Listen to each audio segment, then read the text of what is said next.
Greetings, dear friends. We are here.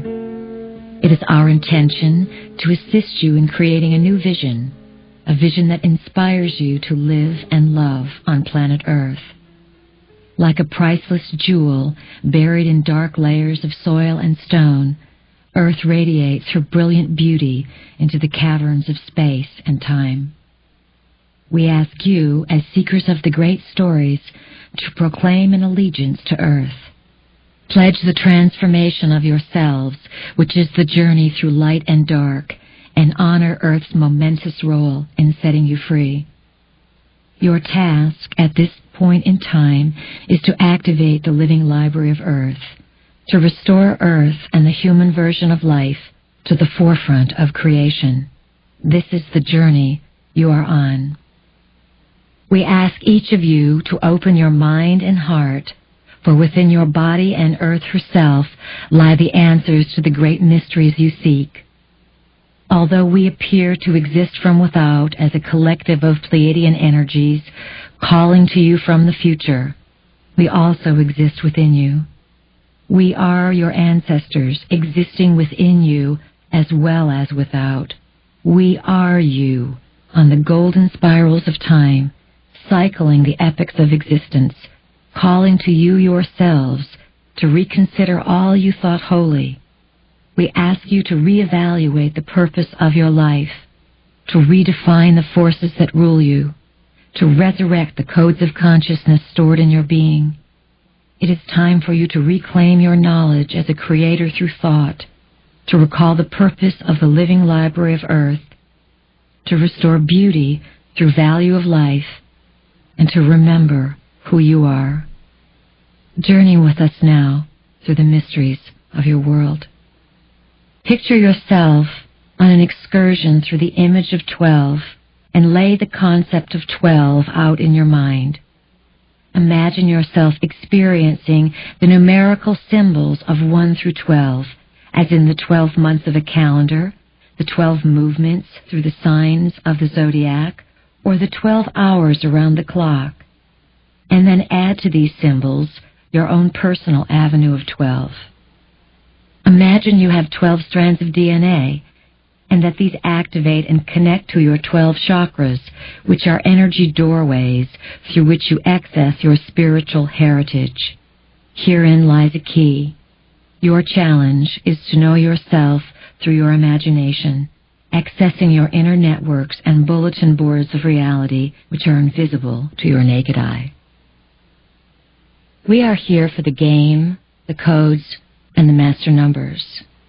Our ancestors created events that presently stifle our development on the Pleiades, and as Pleiadians, we are seeking to discover the solutions to this grand dilemma, a predicament that you share with us. Our ancestors came from a universe that had completed itself and understood universally that it was Prime Creator, as the journey of Prime Creator in time. They came from a universe that had discovered its essence, creativity. By discovering that essence, they found out that they were creators.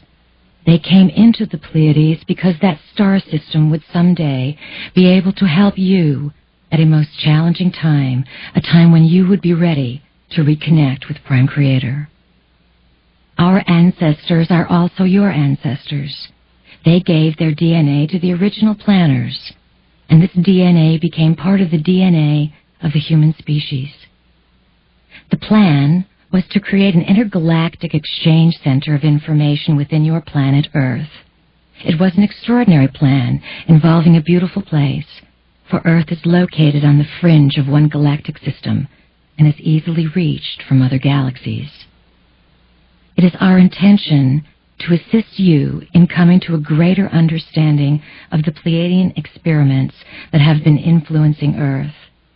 During times of chaos and confusion, times when the human species was suppressed, various factions from our home system came to different locations around your planet and made very subtle openings. They worked with small clusters of consciousness to leave a glimmer of energy upon your planet. for many in the cosmos knew your planet was headed towards tremendous calamity and great suppression. Earth is in dire straits at this time, there is no doubt about it. Yet great opportunity lies within this state of confusion. We applaud your intentions and honor each of you for choosing yourself to go into the unknown. We honor you for being willing to look at the portions of yourself, female and male, that for all practical purposes you have not understood at all. It is time for each of you to be noticed in your own way, to magnify energies as they pass through you, and to make these energies available to multitudes of others as you casually pull light rays into your body and onto Earth. There are many families of consciousness that cluster together based upon evolution, intent, and a particular plan. The family of light to which you belong comes from such a lineage of consciousness. The family of light is a collection of entities coded to bring information to this planet. The coding is inside each individual. Once you are able to question and see beyond the current interpretation of reality, you are guided to create thought forms to fire the codings in others. Members of the family of light are able to integrate and survive reality shifts without destroying the bodies or life forces they occupy. As a member of the family of light, the ability to change reality exists innately inside you. You must create the belief system whereby you can do this, because your mind is structured to evolve and form your experience based on what you command, no matter what paradigm platform you spring from. The family of light acts as a stabilizing factor for dimensional shifts, and its members serve as carriers of a frequency being used to awaken many. Members of the family of light have pushed themselves past the laws of third-dimensional reality through to another dimension, so to speak, by uncovering the coding inside themselves. Many of you may have the feeling that you have done this before. You have. You lost your memory of this process because you came here to operate under the same laws as everyone else. When you incarnated into the earth plane, you received certain matched and paired recessive genes holding light codes that gave you the highest opportunity to develop psychic and intuitive abilities. In addition, these genes carried some memory that separated you from others, even though you could not name it. With these powers and talents, it has been your task to build on your life and allow the momentum to lead you into something different than most humans. As an extensive mutation occurs on the inside of humans, also stimulated from the outside by those who are assisting you in this genetic upliftment, you must act and integrate what is awakening within you. It's time for you to make a commitment to create joy, creativity, and love for yourself. Only then will you benefit others, for if you do not evolve yourself, you do not serve others. Humans are considered by some in this universe to be priceless, though in actuality you yourselves have no idea of the value stored in the human body. Your human body is the most valuable thing you will ever own and encounter. You are priceless. Your language is encoded, and sounds create reflected images that stimulate and structure consciousness. Spoken words carry different vibrations than written words. We like to play with both forms of language. When we speak, our intonation has its own signature to it, and we use subtle variances with emphasis on particular sounds. When you come into our vibration, you are getting many, many instructions, triggering layers and layers of knowledge. There are the words you hear that you think you understand, and there is the space that occurs between all the words, which is another teaching in and of itself. And then there are the sounds we make that echo in yourselves, that tell you a Pleiadian story. The inner and the outer workings are coming together to speed up your evolution. We have suggested that approximately 500,000 years ago, Tumultuous events took place in this area of existence that affect your present-day Earth. To a large degree, Earth lost her sovereignty, and another force of rulership came in and claimed ownership to this prime hunk of real estate that you call home. These recently appointed godlike administrators have not always been the kindest and the most benevolent sorts. Earth was established billions of years ago for a purpose. She was to be an intergalactic exchange center of information, part of a vast library system where data from many, many galaxies was stored, a living library to be precise. The original planners of Earth were members of the family of light, beings who worked for and were associated with an aspect of consciousness called light. Light is information. Members of the family of light created the information center they had conceived.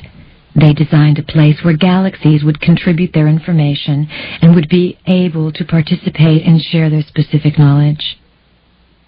The project of the living library on Earth was eventually fought over. Skirmishes took place, and Earth became a place of conflict and duality. When these skirmishes occurred, a certain group of entities fought in space and won the territory of Earth. These new owners wanted the native Earth species to remain unevolved and uninformed, so that the species would be easier to control. The original species of human creation experienced great destruction, and its DNA was scattered. What the gods now realize is that we are in a dilemma in the Pleiades. There is a tyranny that was let loose on Earth, and that tyranny has returned to us. Did you know that we made the tyranny, that we stripped you of your heritage of a fully functioning 12-stranded DNA? Do not be naive about Pleiadians, including us. Why do you think we are doing this healing work on your planet? Consider that perhaps we need you for our next phase of development. If we wish to grow, we must heal a past that we have been connected to. These last few years, you have been impulsed into diving more deeply into personal exploration, the meaning of identity, and connecting with your cosmic overview of life. Perhaps at first it seemed as if you were reaching far beyond what the parameters of civilization supported.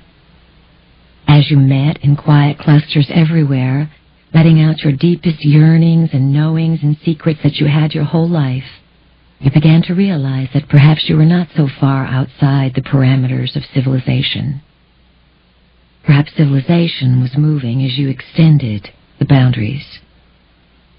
For the last 500,000 years, various civilizations on Earth have been seeded from different star systems that were part of the original library program. Each appeared at a different time period, penetrating a controlled force field that isolated Earth and kept it inaccessible as a library. These civilizations would flourish for 500 years, 5,000 years, 10,000 years. Then the forces that own the planet would somehow shoo them away or destroy them. These civilizations could not establish ownership here, so they left clues or steps to the ladder as part of the master plan. Egyptians, Incas, Balinese, Greeks, Tibetans, Sumerians, Native Americans, Maya, Aboriginals, and many, many other indigenous peoples have contributed keys of understanding, all pointing to the heavens. If present-day humans could read the steps and clues left by these cultures, they could once again liberate and own Earth.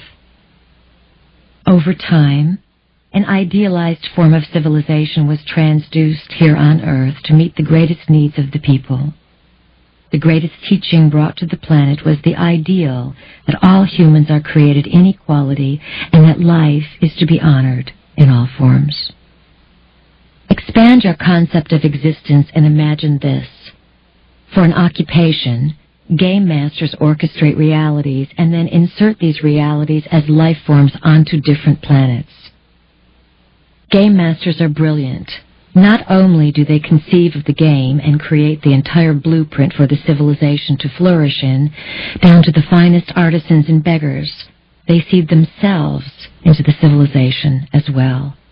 They know their civilization is complete when their own identities merge with the civilization so that they are in the civilization and creating it at the same time. We, as Pleiadians, are a game master experiment. The game masters are formless, and yet they can overlay themselves and infuse themselves into many different shapes. When game masters create a particular blueprint for a civilization, it has many versions of itself and is expressed on many worlds and in many realities. Part of the game master's task is to juggle all of these realities at once and to learn from every single version of that blueprint. The blueprint is not simply anchored into one realm, it is anchored into many realms. We want to push your boundaries of identity. We want to confound what you believe reality is, because then you will be able to feel information from your higher self penetrate. We are here to help you dismantle the blueprint that you have been living within, and to give you suggestions of very general laws around which you can build new structures. The codes and master numbers we seek are geometric formulas and combinations of intelligence stored within the human. The human, of course, is an integral part of the design for the living library. Each creation in the living library has its purpose and has a great amount of data stored in it. Inside the human body are formulas to replicate other forms of intelligence throughout your universe. Feel that out. Inside the evolved 12-stranded human are formulas to create life for other forms of intelligence in this universe.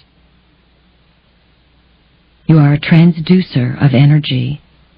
Just as we transduce energies from one system of reality into yours, and our teachers and others transduce to us, you must take what you know and very gently transduce it, playfully, without fear, for Earth's inhabitants. Others will see that you are stable, grounded, and loving, and that you work in the name of peace. Stay clear on that.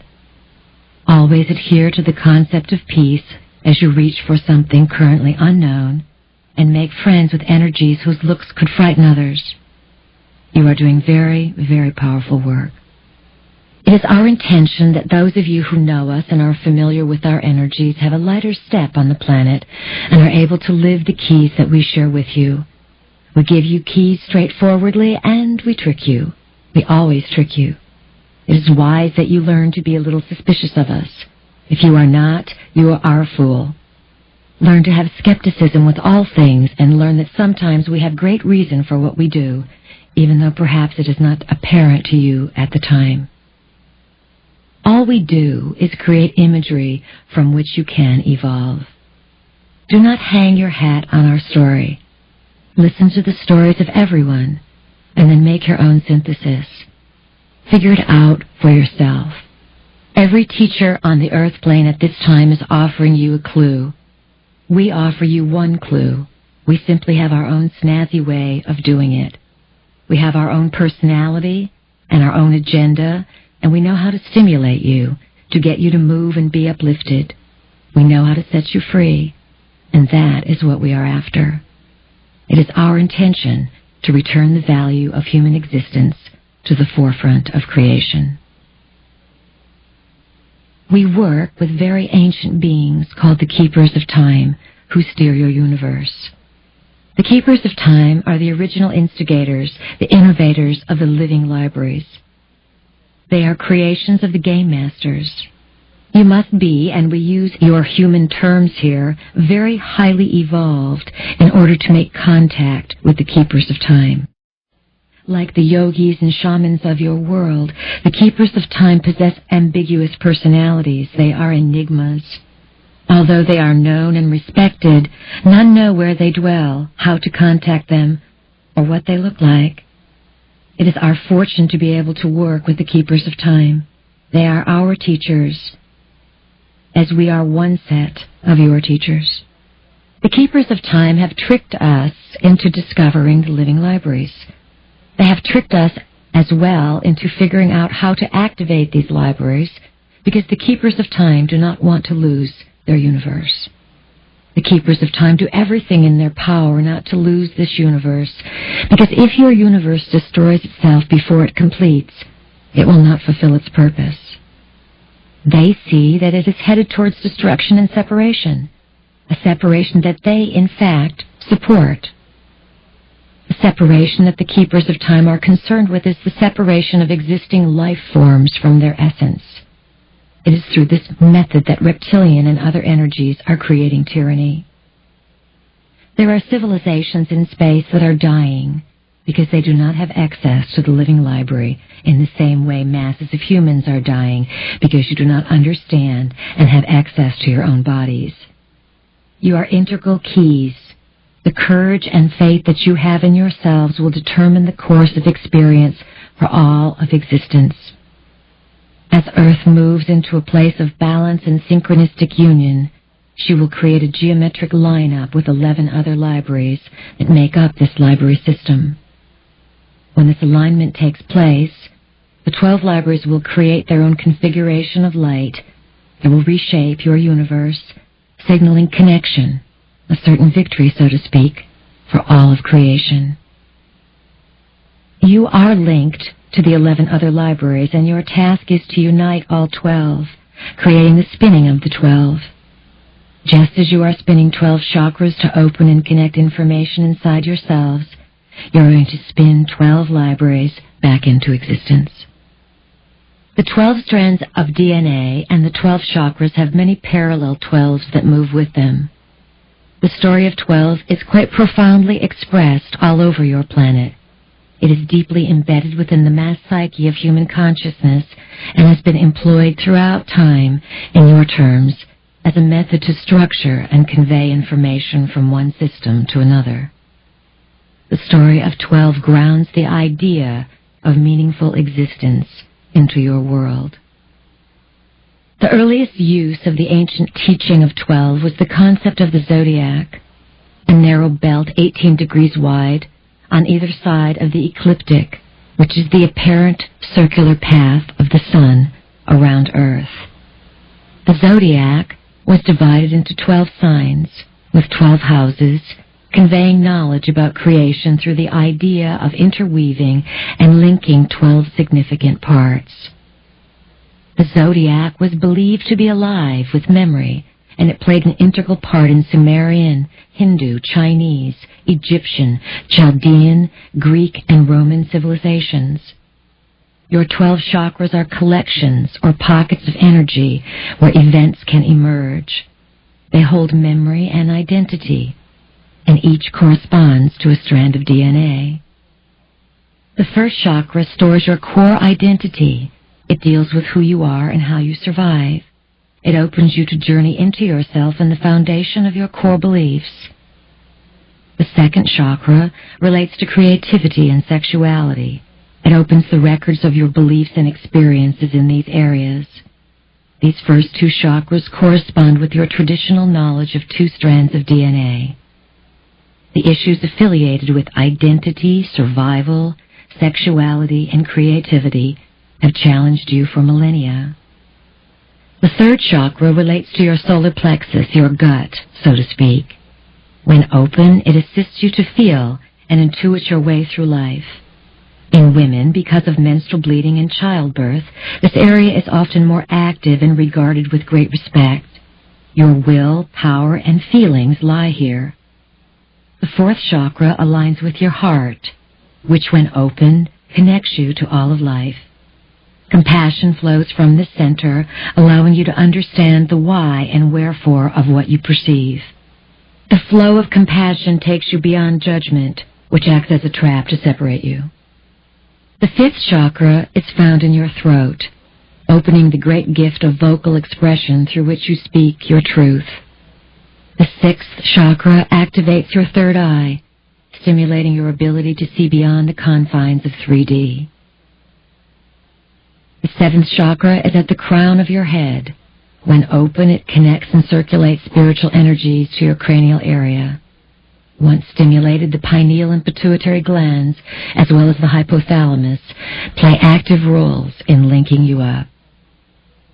The eighth chakra is in close proximity to your physical body anywhere from a few inches to a few feet above your head. It relates to the invisible realms outside your body. The ninth chakra is outside the Earth's atmosphere, perhaps as far away as your moon, connecting you as a steward and watcher of Earth. The 10th chakra reaches into your solar system, offering you access to all that is there. The 11th is a galactic chakra that offers information about your local stellar influences. The 12th chakra reaches outside your galaxy and gives you access to what is in the rest of the universe as you picture it. In general, you do not have access to information outside of your universe at this time because your body is not evolved enough to handle it. One day, you may evolve there. However, at this time, you have agreed to take on conscious evolution here on Earth, to become a radio station, broadcasting a tone or frequency that everyone else can handle. The Living Library is not simply a historical record. It is an entire library of knowledge from which anything can be created. There are formulas and blueprints stored in the life forms on Earth for all kinds of realities to be developed. Other libraries located in various sectors of the universe store their knowledge in light forms or collections of molecules that you would not even recognize. For each of the 12 centers, the Creator Gods designed a unique storage method for the knowledge. The intent is to protect the integrity of the libraries, each alive in its own way. Ideally, each of these 12 libraries creates an electromagnetic alliance which houses a stupendous shift in realization. The 12 together create the opportunity for a brand new harmonic for all of existence as you perceive it. Once this energetic geometric relationship is set into motion, the living libraries are designed to send forms of wave particles through space, creating a new method for your universe to access itself. When these universal highways are connected as grid lines, information and energy will suddenly open a system of existence that was never there before. In your reality, you are constructing information superhighways that broadcast what is occurring on Earth, sending it out as an energy shift everywhere. Eventually, you will realize this shift in your body as it truly becomes the superhighway to life. Many members of the family of light will become guides to those who will match you frequency for frequency and love for love. You will bring about a merging through love that will create a new ownership and direction of this place that you call Earth. Remember that Prime Creator is in all things, so part of the true purpose of the Living Library of Earth is to blend and merge consciousness so that you may experience and access the magnificent knowledge that is stored here. The key here is to love and value yourself and Earth. There are a number of corners on your planet where small clusters of civilizations hold part of the Living Library open by imbuing love into themselves and onto Earth. Earth then returns love to them, making life creative and sustaining. When the Living Library is activated and feeds information, cooperation, and love back into human stewards, things will become less of a struggle. As a matter of fact, when the Living Library is completely activated, you will be able to manifest, construct, and find out anything you want. The human nervous system and DNA structure are not evolved enough at this time to hold the exchange of information and frequency that would take place if the Living Library were to be completely activated. It would involve too drastic a change from how you are used to perceiving nature.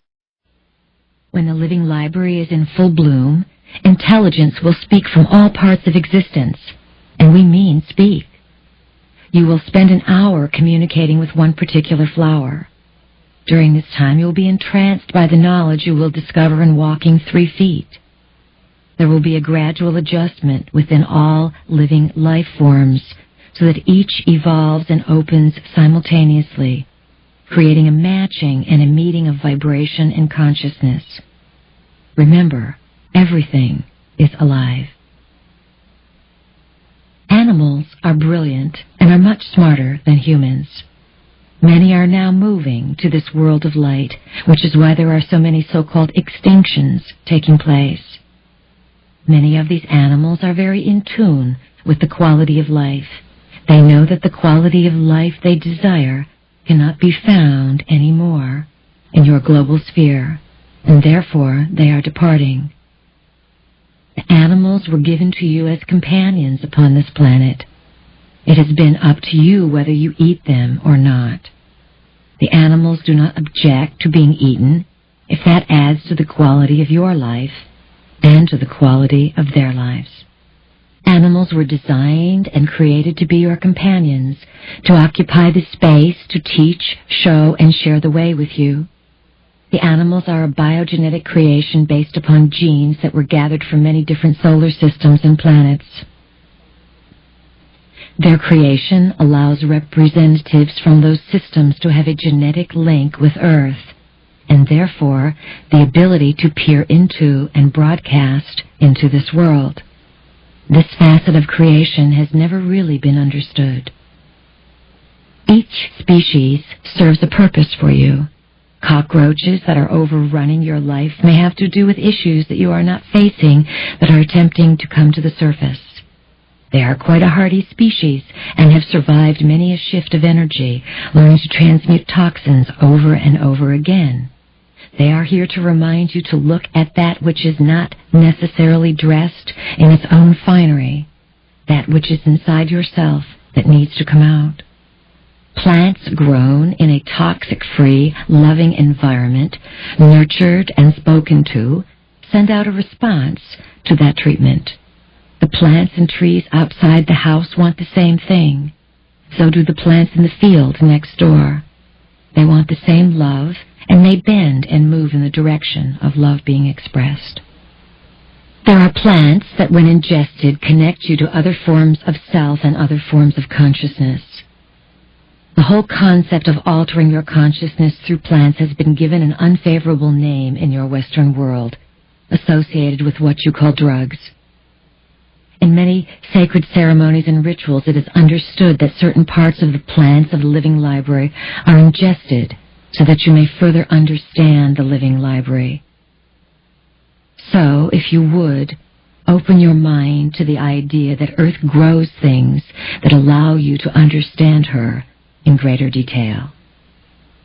Many of the substances that your Western world could benefit from exist within the plant kingdom. Sometimes antennae of beetles and bark or roots from trees hold keys used to balance, heal, and bring the human body into a state of higher consciousness. All things are here for a purpose, and when they are explored by humans, they give back and gift humans. Love is a frequency, and light is a frequency. They both exist as electromagnetic broadcastings of energy. The whole planet is a living library that can be activated by adjusting the human genetic structure. This is so because you as humans are the keys to the living library, and emotions are what allow you to read the information. Those who own your planet and would claim to be the gods in charge here are learning about love. Throughout historical time periods, the love frequency was held by different civilizations. For periods of time, Native Americans held a love frequency, and the living library was open to certain degrees throughout numerous native and indigenous cultures. When their time of stewardship was complete, the frequency was transferred to other places. There have been many experiments from the Pleiadian system sent here to imbue the love frequency onto the planet and to keep it glimmering.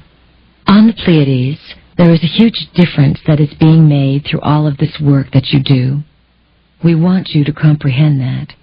This is an exchange, not a one-sided event. It is open-ended.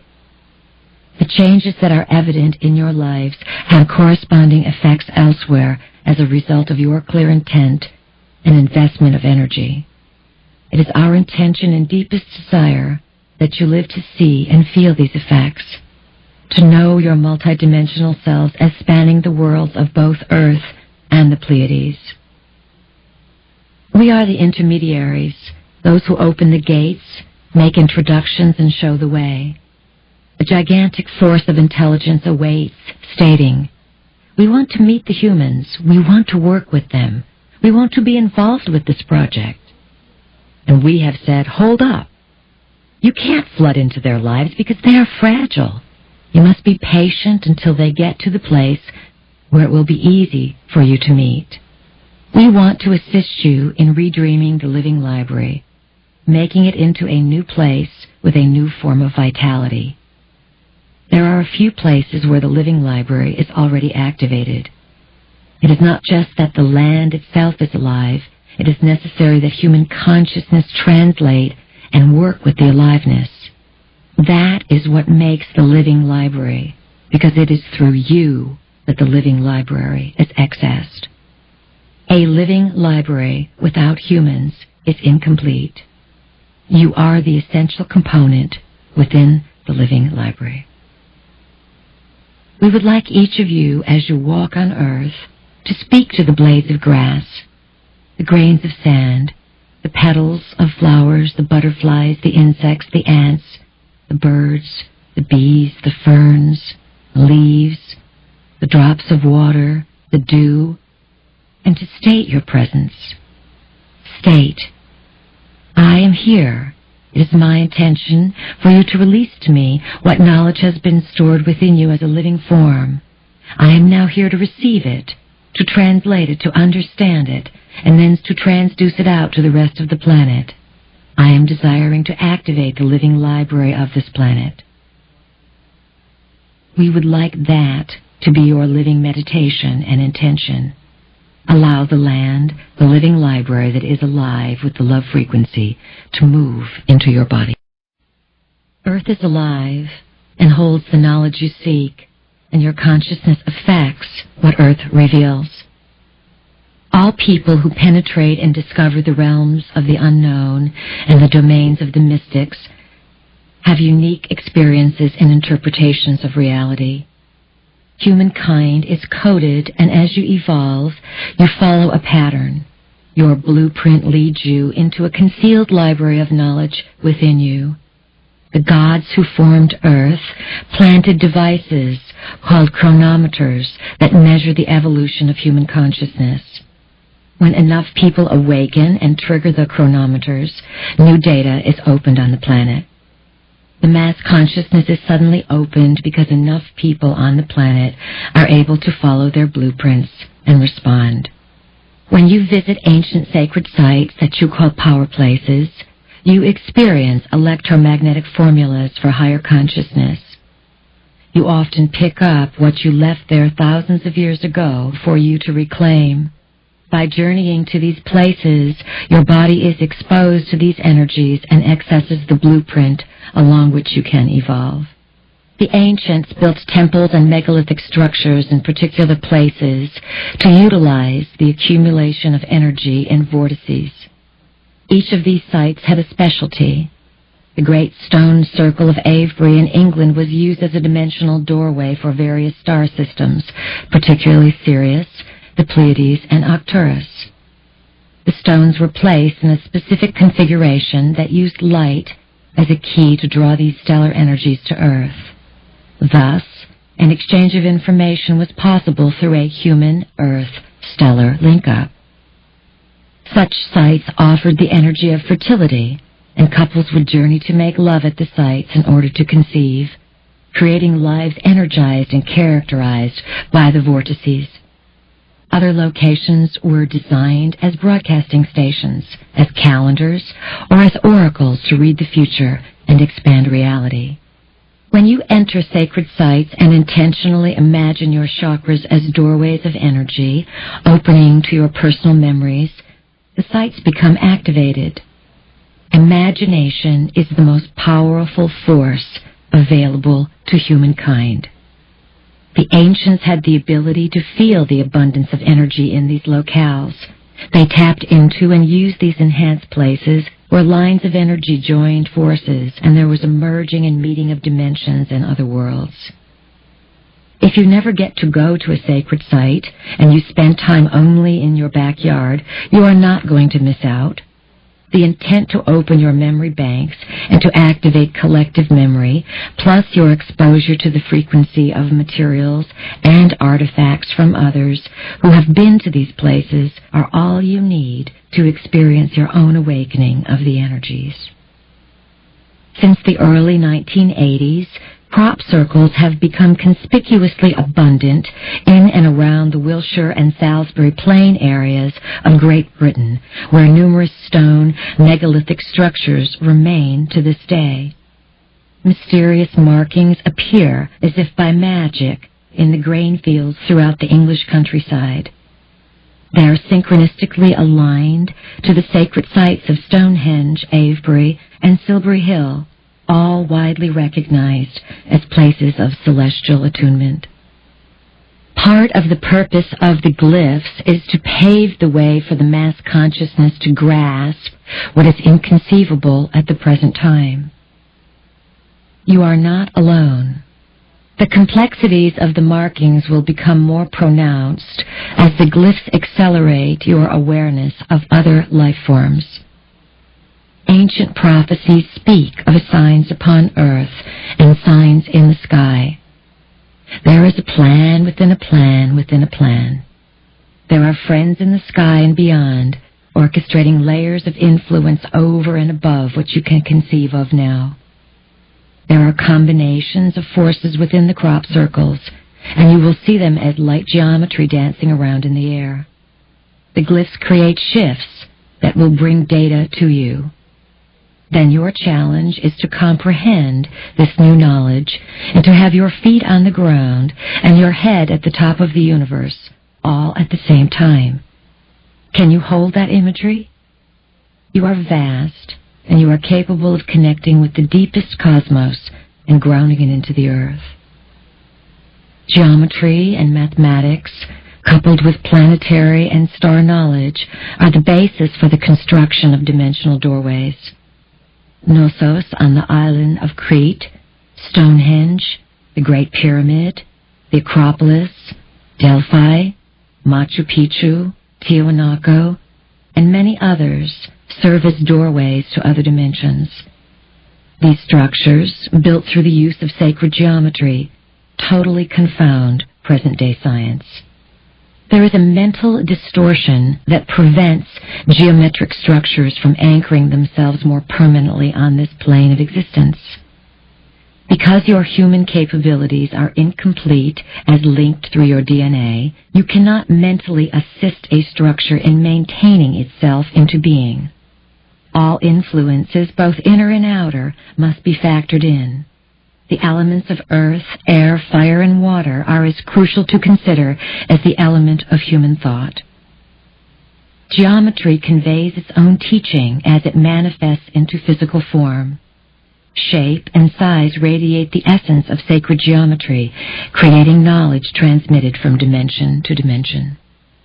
Perhaps you do not realize that you yourselves have different physical shapes. For example, dolphins are another version of humans. Dolphins exist not only in water but on land and in the air. They exist in many dimensions at once. A joyous nature is one of their most outstanding characteristics. It arises from a very highly evolved consciousness that knows it is never destroyed. A consciousness that has a deep bonding with its human counterpart who has forgotten and believes that it is destroyed. Dolphins and whales are members of the family of light, and for eons they have carried frequencies from some of your ancient civilizations. The dolphins of your Atlantean culture were coded before the demise of that civilization and were given much information to retain and pass on genetically and telepathically. They are presently transmitting that information to the human species. Earth stores many remnants of civilizations, some of which spring from a point you would call the future. Your now can be seeded and influenced from many directions. Some of the so-called foundation stones of your current world beliefs are not remnants from the past. Distortions can be constructed in the future to plant in the now and appear as if they came from a point a long time ago. planted artifacts can purposely divert you from understanding the identities of invisible rulers that you perhaps call gods. If you can reach the point of understanding that the material realm is a symbolic representation and not get lost in hoarding, then there are many magnificent artifacts that can reappear. Your planet has numerous changes to go through over the next 20 years, and these ancient artifacts, laden with coded knowledge, will begin to reemerge. At the end of these times, in December 2012, as decreed by the Mayan calendar, there will be an anchoring of many dimensions. This will reveal the mystery behind existence. It will be as if Earth suddenly blossoms overnight, even after some portions are seemingly destroyed. Tibetans understand many of Earth's cosmic keys. There is a portal in Tibet, a huge energetic opening.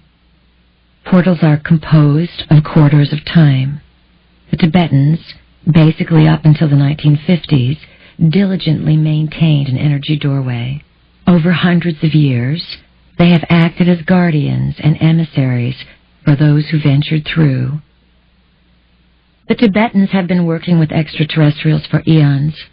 At one time, the region known as the Himalayas was at sea level.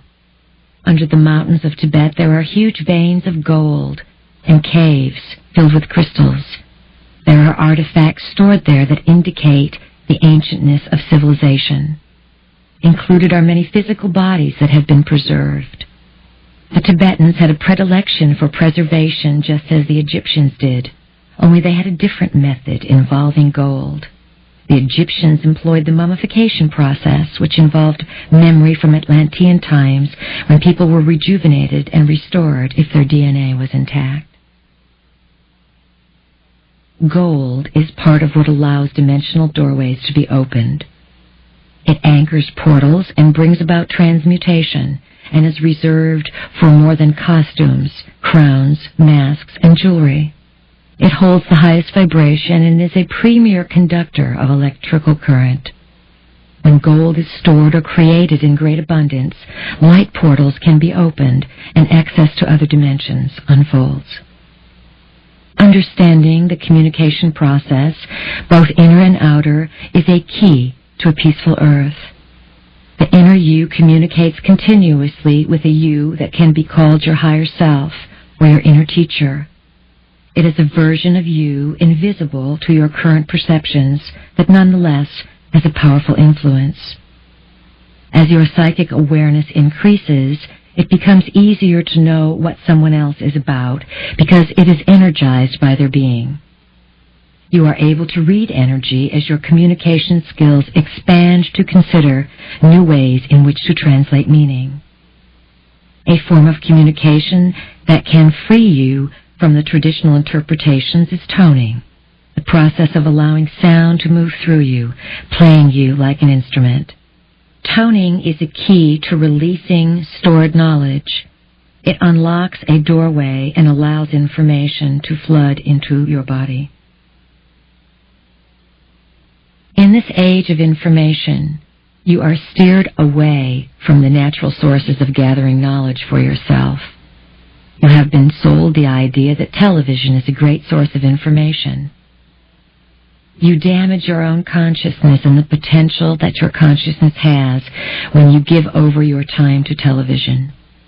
You suppress your imagination and do not use one of the greatest gifts you possess. It will be understood centuries from now how in the later half of the 20th century people were induced into dazed states and made to behave, to be asleep, and to be sick through television. Reconsider what you've learned about life and choose to listen to nature's broadcast, the voice of Earth, as she speaks. You are on assignment throughout all of your days. It is what you have agreed to do as part of your essence. When you are on the journey to know yourself, there are many paradigms from which you will break free. These paradigms are like boundaries and fences that you have not realized surrounded you. Ask for a grand enhancement of your identity and learn what it is to feel expanded, to experience yourself on many levels of perception. Most of all, learn what it is to trust the process. In your wildest dreaming, you cannot currently imagine where Earth is headed. The masses are entranced by a world of facts, encyclopedias, television, and newspapers, and the multidimensional anomalies have not yet penetrated your plane of existence too deeply.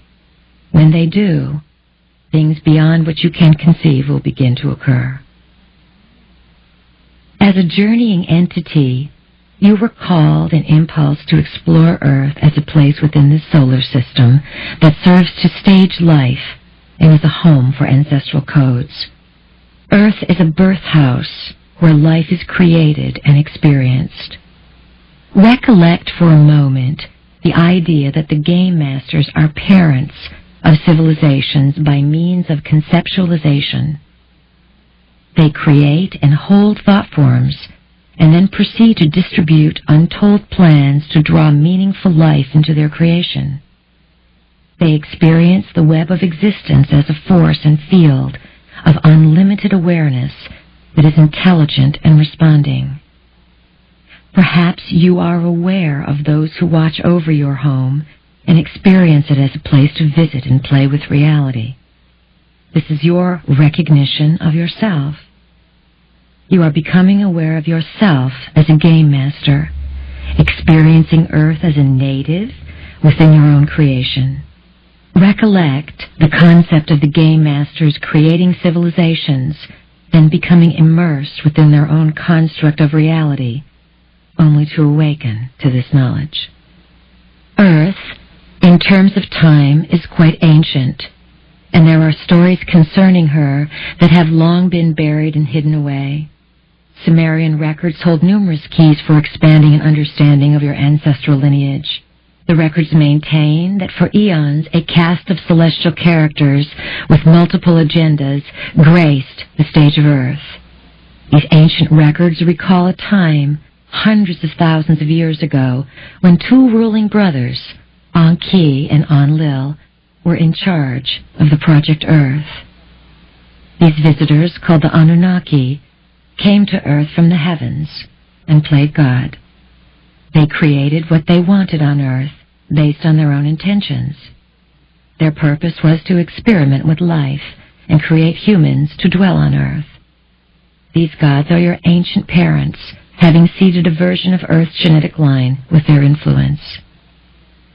Numerous anthropological discoveries offer clues to your past through old skeletal forms. The forms depict a human album of change throughout the last few million years. These archaeological discoveries portray what your scientists call stages of human development or evolution, assuming that human life was the same everywhere. In actuality, gods created various experiments employing the genetic material stored here in the library. A prime characteristic of this particular area of existence is the exploration of what is possible. Most crucial for you to consider is the concept of the gods as parents. Consider who they are as well as who you are in relationship to the stellar energies that are asking to be recognized. The Sumerian culture, considered by most experts to be the cradle of civilization, flourished about 6,000 years ago in an area called Mesopotamia, located between the ancient waters of the Tigris and Euphrates rivers in modern-day Iraq and Kuwait. The civilization was rediscovered in the last century. The area where it thrived is a political hotspot in late 20th century Earth, where war and many disruptions of power and value of life persist. The Sumerian culture was directed by those who came from the stars, the stellar reptilian ancestors. They were establishing a civilization once again, creating one more experiment to look at what could be done with the biological forces of Earth. The reptilian race, or Lizzies as we affectionately call them, are an integral part of your ancestral line. They are an awesome, ferocious, and gracious collection of consciousness, for they are many things combined into one.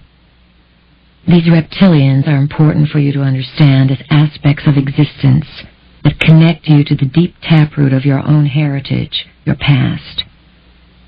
In order to grow further into understanding yourself as a blossoming entity on the wheel of life, unfolding into the story of 12, it is essential that you understand your home, your roots, and your genes. Understand that the reptilian energies are creator gods. They are master geneticists who assisted the original planners in designing the living library. They are an ancient race and are very advanced in creating sentient biological forms. They were some of the prime instigators in putting together the human species on this planet. They learned their craft from the ancient ones. As master geneticists, the Lithies know their trade. They are highly skilled in genetic organization and manipulation. They far surpass many brilliant beings in their ability to genetically adjust life. So in the vastness of existence, the reptilian families are known to be creators and are responsible for organizing the genetic structure of life forms. Memories are buried in your cells, and you are not quite sure what's there. Feel your body and imagine your spinal column, chakras, and 12 strands of DNA as a tree of life growing upward. At the bottom of the tree there is a serpent, like a taproot, connecting you to Earth. Imagery will help you get in touch with your reptilian ancestry so you can have a neutral look without labeling anything. Visualize the serpent energy climbing your tree, rising up your body, electrifying you. As a member of the reptilian family, serpent images trigger cellular memories of the gods who made you, showing you that you sprang from the serpent and that the serpent brings you life. Sometimes the ancient reptiles that your myths call dragons hoarded crystals. Crystals are senders and receivers of information. Many of the highest civilizations were anchored by reptilian energies who had access to the human blueprint and carried this human blueprint from another system into this one.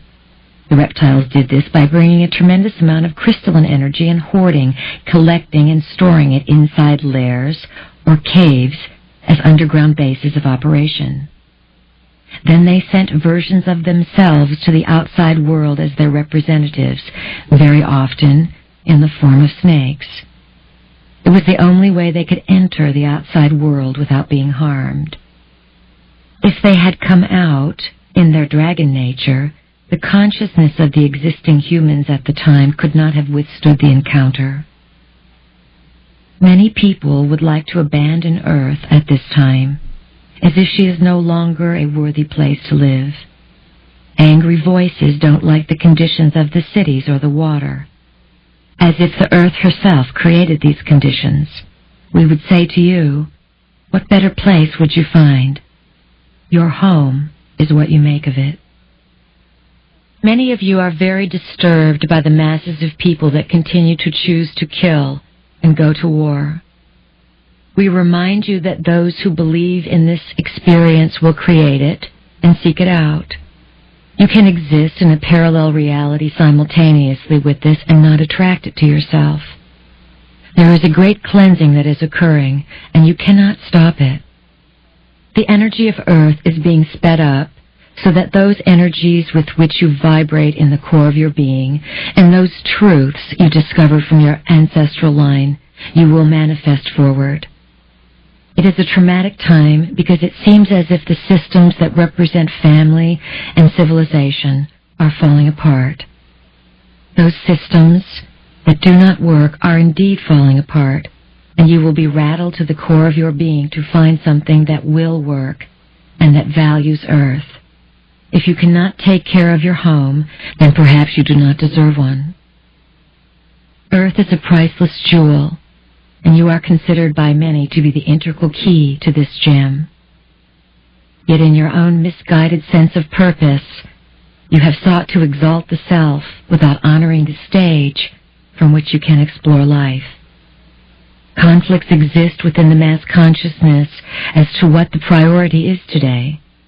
Many people will lose and or give up their homes in the next few years, bringing you closer together so that you may experience humanity as one big family.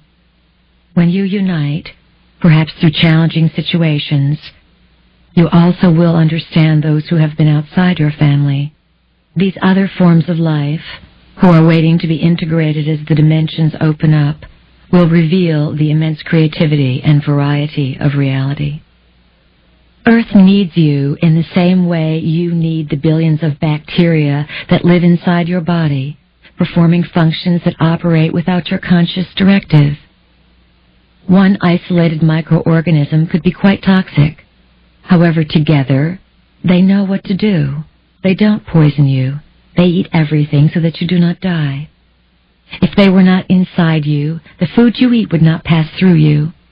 You tolerate these so-called toxic beings that live in you, and actually, you cannot live without them. In the same fashion, Earth cannot live without you and all of life. Imagine Earth restored to her regal beauty. Stately trees seem to brush the deep blue sky, and clouds billow to form majestic peaks.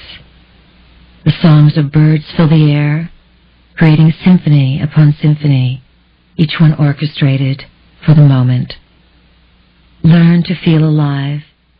Discover meaning to your life as you explore the aspect that is stored away as your subconscious self. Send your taproot like a serpent into Earth's records and call back to your mind a majestic Earth as a home for you, the rightful dweller in this place. Prime Creator is a female vibration.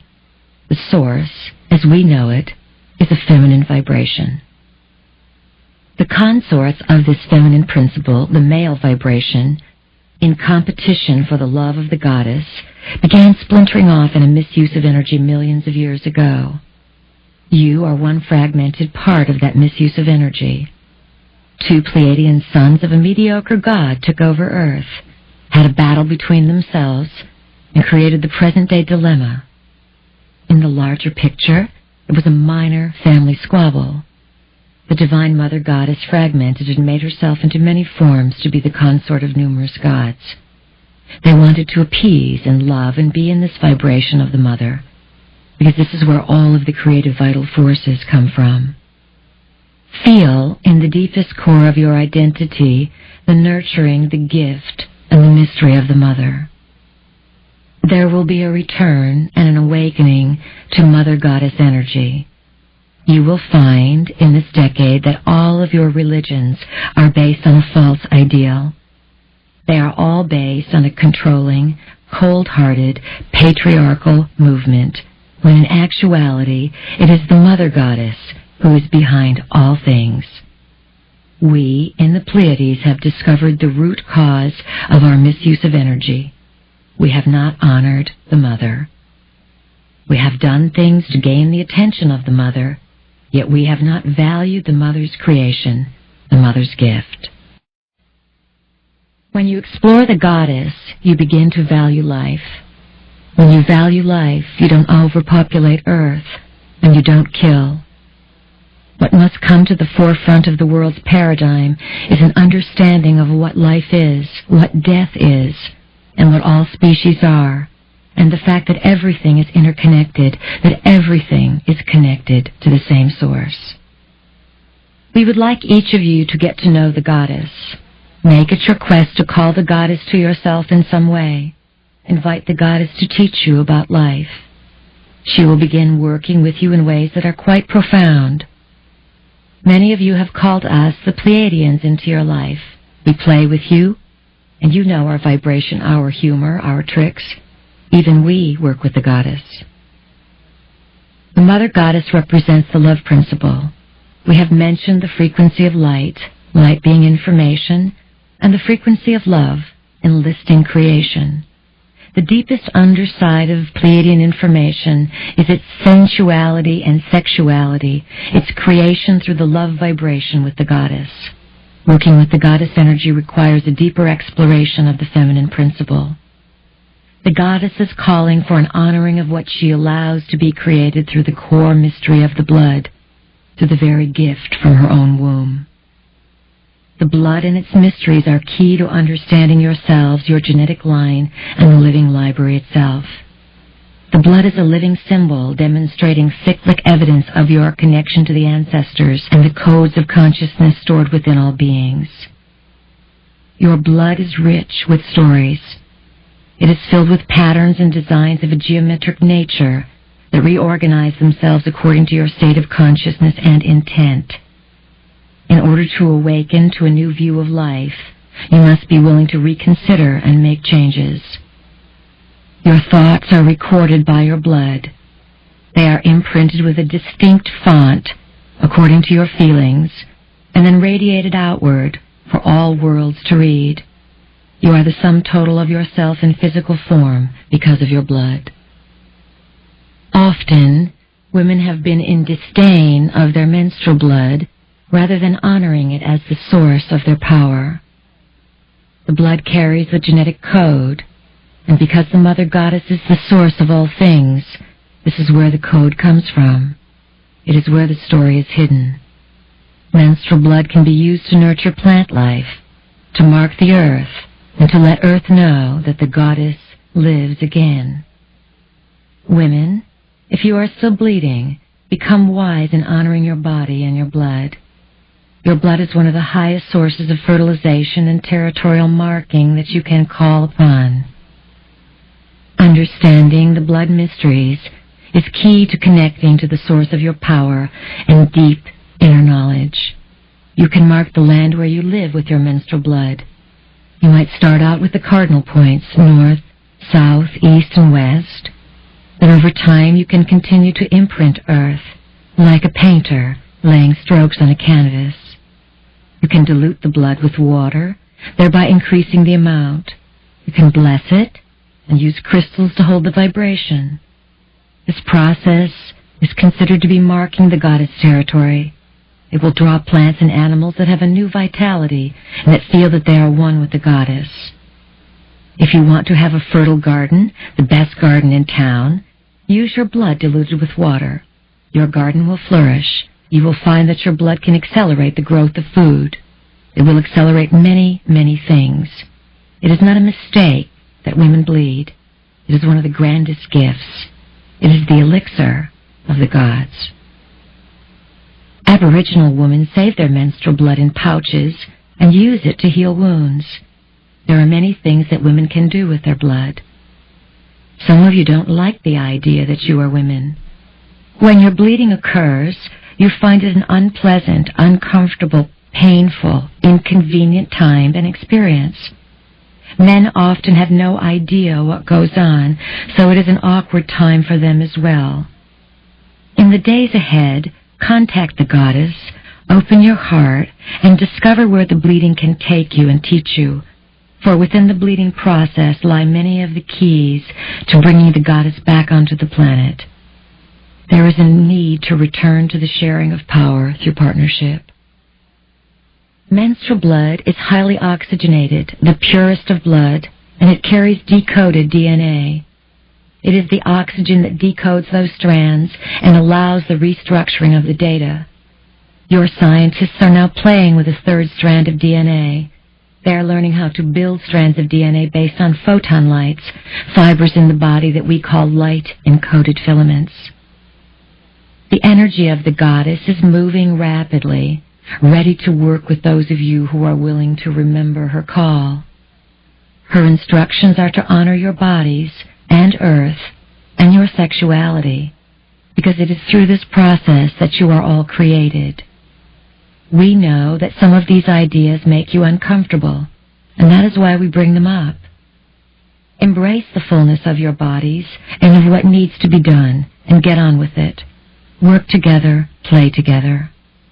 Women, wake up and read the owner's manual of your bodies and discover that you own something valuable. Men, you own something as valuable as well, and this something called the body has cycles, rhythms, and patterns. It can do miraculous things. The blood is more mysterious to the male vibration because all of a man's blood is inside of him. It is not something he can see and feel each month like a woman can. War is one of the distortions brought about by the patriarchy in an attempt to give males the power of blood. Yet this blood is not the same. It is brought about by violence, by destroying life, by maiming and killing, with emotions or feelings stifled and suppressed. There is only one appropriate way for a man to take into himself the power of blood, and that is for a woman to gift him with her blood, to share her own elixir. There are many ways this can be done. For a man to eat fruits and vegetables grown with menstrual blood is one obvious way. Also, a man may be marked on the back of his neck or on the soles of his feet with menstrual blood. His body will absorb the knowledge contained within it. Having sex during menses in a bonded relationship is a very powerful way of sharing blood.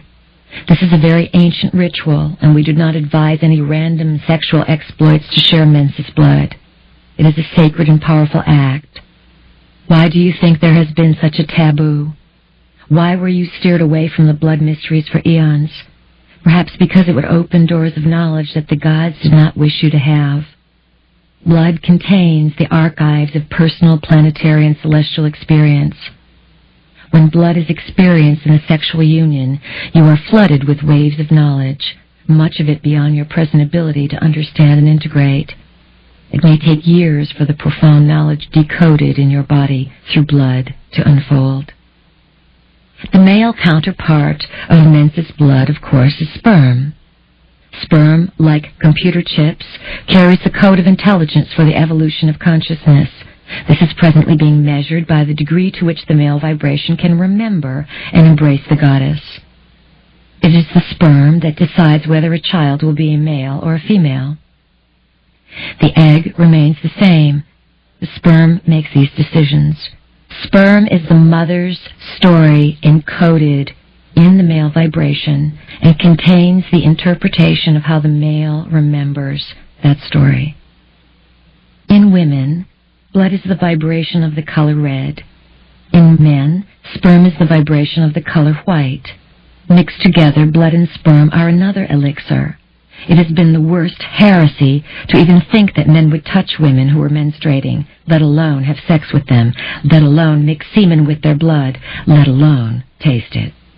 Yet, far back in ancient times, when the goddess energy was understood, and when women were revered, this mixture was considered the drink of immortality for men. Men understood that when they drank menstrual blood or mixed their sperm with it, they became enlivened and invigorated. It was one of the keys to immortality. When a woman goes through menopause, she experiences a pause. If she is able to hold on to that pause, something transforms inside, and she comes into a place of wisdom. Throughout most of recent history, when a woman stopped her menses, it was believed that she was to be feared because she could now hold the blood and keep all its power. Most women around the age of 40 and some women in their 30s began to decree their death by energizing the aging process. Women are steered away from their own natural cycles, and through their thoughts, hates, and cursings of their own bodies, they throw their bodies off balance. There is a complete misunderstanding of menopause that is similar to the misunderstanding that bleeding is a curse. Everyone tends to adopt these misunderstandings. There is a great gift in menopause, and there is nothing that is lost at this time of life. It is a time of tremendous gain and flowering, the very opposite of what you have been told. Often, men who have vasectomies fear their own sexual power and believe they have no control over their bodies. The symbolic representation of vasectomies states their sense of powerlessness, that their sperm and penises do not do what they want. The fear of sperm creates a fear of the body.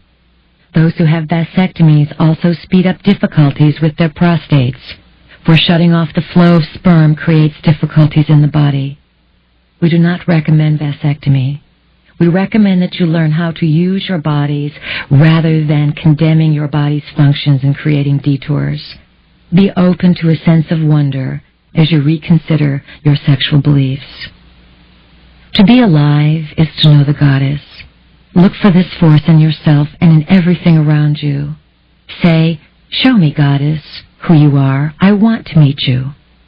When most of you thought of Prime Creator as a male personification, you had no problem. Now, to switch to female, some of you can't conceive of it. Life comes from the female vibration. Eve did not come out of the rib of Adam. That tale served to empower the male vibration, which desperately needed to have some kind of identity during the fighting of the goddess culture. We are seeking a balance. If you look around, you are male and female, and all stories of your identity and creation thread the truth of both forces together for you. When you seek balance inside yourself with male and female, in the ideal, you will draw to yourself a partner who is balanced in the same way. Inner balance means that you are your own source, and that your next step is to pool your source with another in order to feel and become a bigger source. Not that you necessarily need a mate. However, your natural process is to build something together, to put your keys together as male and female aspects. These aspects correspond to physiological aspects that convey you into the spiritual and emotional realms. The goddess, in her compassion, allows. Embracing the goddess energy within yourselves will bring all of you to a new understanding and valuing of life and a new and deeper love for all of creation. Embracing the goddess will open the living library to you and teach you the secrets held deep within the bosom of Mother Earth. For who is the Earth Mother if not the goddess herself? The evolution that you are now going through involves the process of building and integrating a light body. Your light body must be tempered, exercised, and stretched gently, bringing it into its own awareness. Clarity concerning who you intend to be in your reality is one of the prime keys in building your light body. Your light body knows that it creates through thought and links you to the fabric of creation. Through your light body, timelines open, accessing multi-layered dramas, and your challenges gather force as you face a seemingly uncharted and yet familiar territory. You are connected to all of existence, and your evolutionary leap is to make sense of this new awareness and to put it to use in your now. Matter is simply light that is trapped. As you build your light body, a reorganization of your molecular structure occurs, loosening your grip upon materialism in order that a spiritual understanding may guide your day-to-day life. It is only through spirit that you can gain any understanding of what is happening to your world. The building of your light body allows less trapped matter to combine as light and become you. This offers you freer expression and allows you to seek your source. You will literally see changes in your body. It will become more vital, more beautiful, stronger, and more capable of performing events. It will become the processor of multitudes of information. To prepare for this energy, sit quietly, close your eyes, picture your body filled with light, and imagine the light flashing and cleaning your cells. Then ask all parts of your body to work together in their idealized forms. If your body works together inside yourself, then it is much easier for you, as an individual, to work with others outside yourself. Those who are sick inside often don't work very well outside. Attend to the inner mechanisms of your body, visualizing what you want. Within your body lies a force of power called Kundalini, a serpent-like energy that dwells at the base of your spine. Acknowledging and calling this force forward facilitates the merging and bundling of your light body. This force also helps maintain your stability and groundedness with the increased electromagnetic shifts. Traditionally, Kundalini uncoils itself and electrifies your body at around 40 years of age. By this time, you are considered mature enough to house this kind of power. For most people, the power is so profound that they go downhill from there and begin to age, rather than rejuvenate and put the great creative electrical force to use. As cosmic energy comes onto the earth plane, there are millions of you who are now increasing the opportunities to reinterpret what Kundalini can do. It is the force of your lives, and you pulse with it. This energy may be utilized to heal, for when it builds up in your hands, you have the hands of a healer.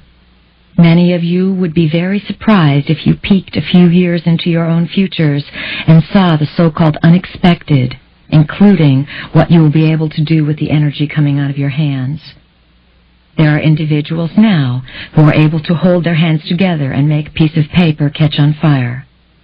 This energy in the hands is going to amplify in each of your lives. You may use it to purify food, heal, clean the oceans, and depollute the rivers and land.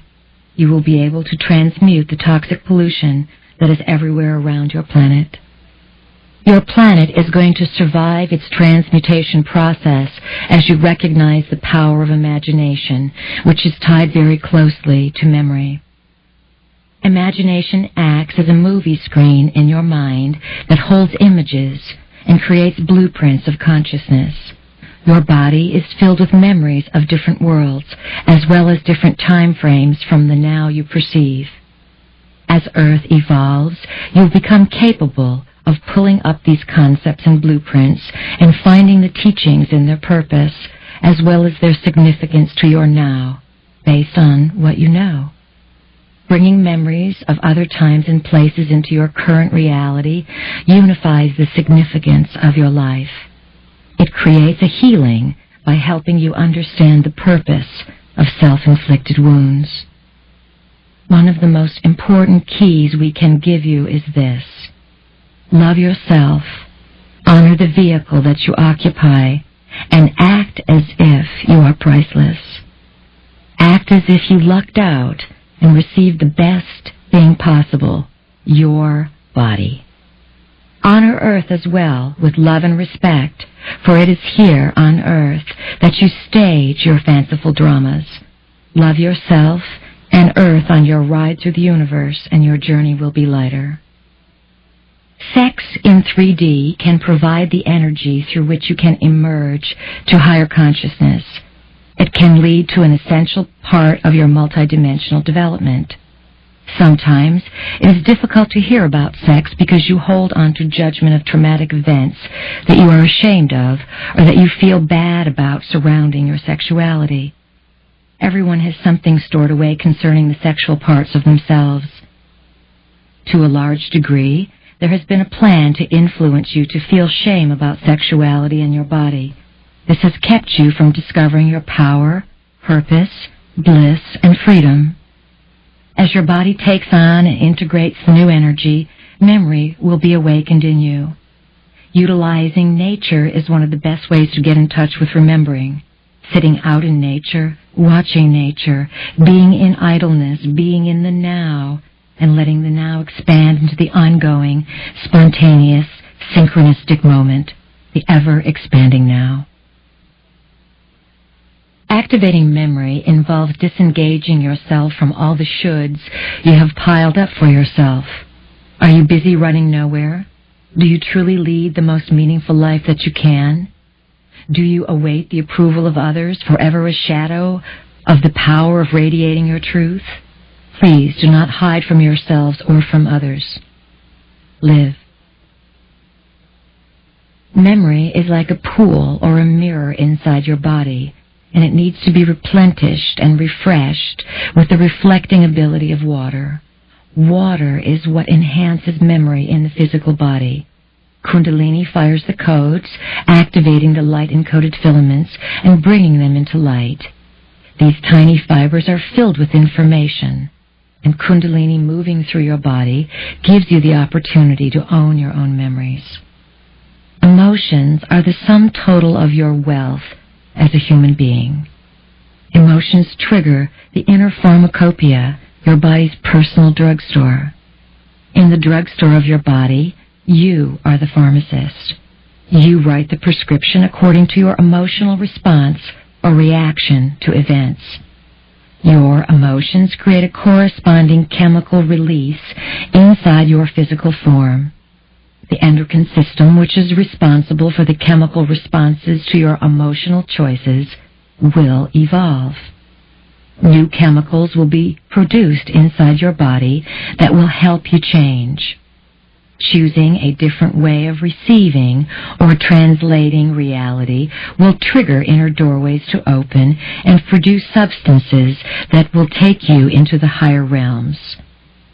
The plan of intention is for human beings, based on the increase of light, to evolve into multi-talented beings.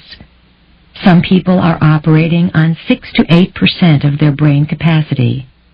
Someone who is using more of their brain, and Einstein, for example, is using at best 15 to 20%. Ask yourself these questions. What is the other 80% of my brain doing? Why is it dormant? What is not hooked up? The endocrine system will evolve as DNA evolves, producing chemical substances that are combinations of intelligent geometric shapes. These shapes will exist all over the body and will not be localized simply in the brain. Everything will happen simultaneously. As the strands of DNA begin to discover their identities and come alive, they will change the endocrine system. Your decision to be in the moment, to love yourself, and to work with love on the planet, with yourself and all people, will completely change what happens inside you. This is a key to rejuvenation, most definitely. Be willing to experience yourself, your life, and your body as your own creations. Your thymus gland is pivotal in sending the signal to your body to hold the pattern of rejuvenation. Your thymus gland shrinks the older you get. It shrivels up. It is like the gatekeeper at the base of your neck that regulates what comes from above and what comes from below. Your upper glands, the pituitary and pineal, as cranial temples, are inactivated. They are basically dormant. Your thymus gland does not continuously remind your body of its idealized blueprint because it is not getting the messages to do so from the temples in your head. This is because your temples have been disconnected from the full strands of DNA. Your thymus gland will return to its own vitality when it receives the message that your body has done its preparation and that your consciousness is ready. If you think in terms of life expansion, some of you have barely begun your work.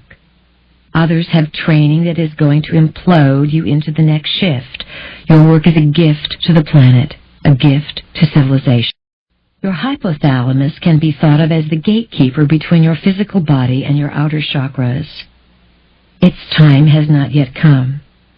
In your present stage of evolution, you cannot comprehend its function. Yes, it does regulate the body's temperature and flow of water, and water is the essence of your life. We always encourage you to be around water, to be in water, and to use water because water enhances the function of your hypothalamus gland. It keeps it lukewarm for when it needs to get heated up. The time will come to further explore the hypothalamus. With all the fuss about a healthcare system in your United States, we remind you that health is free. The true cost of healthcare is a few moments of your time to develop the right attitude about your body. You create your health or your disease, and you don't need anyone to tell you whether you are healthy. First of all, when you are in touch with your body, when you take a shower or wash, you can feel and know your level of well-being. You know if you are in a state of health or not. You may choose to worry and distrust your body. If you worry about your health, then you will create something. Your body follows the images you instigate. The more compassion you have for others, the quicker mass consciousness will change. We are asking all of you to play this heart game much more often than just when you have spare time. Make a commitment to have your heart open and see that it stays open and that you use the heart energy of the Mother Goddess. This will make all the difference. because it is not just your heart that is involved. It is the heart of the goddess. However, the goddess needs your heart to open to have her energy move through you.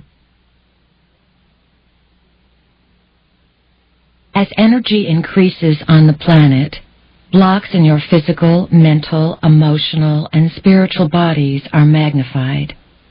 Unexpressed feelings and ideas create obstacles to the flow of energy whose purpose it is to connect you. You must help the process by being responsible for who you are. Wherever you have a prejudice or difficulty, I don't want to know that. I hate this about myself. I don't like that. You can trust that the magnifying glass will be put over it. You will squeal and squirm until you get it right. And if you don't, you will manifest the block in the form of a difficult challenge. Everything is intensifying in order to teach people about responsibility and maintaining a clarity of purpose and intent. Utilizing different modalities of body work in this day and age is key to your survival. Pursuing avenues of discovery through bodywork facilitates and quickens the recognition of your identity. There is a great humor in highly evolved energies, especially those who work with the love frequency. It can be recognized as a trademark. With energies you encounter, make certain there is an expansive sense of humor, for laughter is a key to freedom. There is plenty of room for joy in all of existence, and this is a concept you are seeking to grasp. We encourage you to operate out of your feeling center, your solar plexus or gut. You have the same capacity and activity inside your stomach lining as you do in your brain cells. Reconsider yourself. You can instantly see that you alter your experience when you believe in and find opportunity in every event you create. We remind you that opportunity is often disguised as loss. All life has chakra systems. They are energetic storehouses around and inside of life forms. The chakras connect the internal workings, the physiological third-dimensional operations, with the multidimensional, etheric layered goings-on. They bring energy from the non-physical realms into the physical, if utilized properly. All forms of life have these energy portals as doorways and places where they can be refueled. What each form of life does with its refueling is within the blueprint or the DNA of the form of life itself. As your DNA is being reordered into a new expression of itself, the frequency or identity that you carry is speaking something on a non-physical level. Every place you go, you carry the mutating energy that announces itself. Your consciousness announces itself to all life forms. Maybe those who are next to you in a shopping mall or a restaurant are not quite aware on a conscious level of who you are. However, when you take a walk in the woods and fields or go into the oceans, you will see other life forms around you that are much more aware of who you are. They change their response, and their DNA changes because yours is changing. Through you, all of nature becomes more available as the living library. You, as human beings, are the library cards, the keys to the living library. All the information stored in Earth's library is accessible through you. You were designed to be merged with, influenced, and emerged through. You have come here to master the human version of the spiritual evolutionary process, to live with it, to merge with many different realities, and to allow realities to emerge through you. As humans, your job is to own and take care of the living library.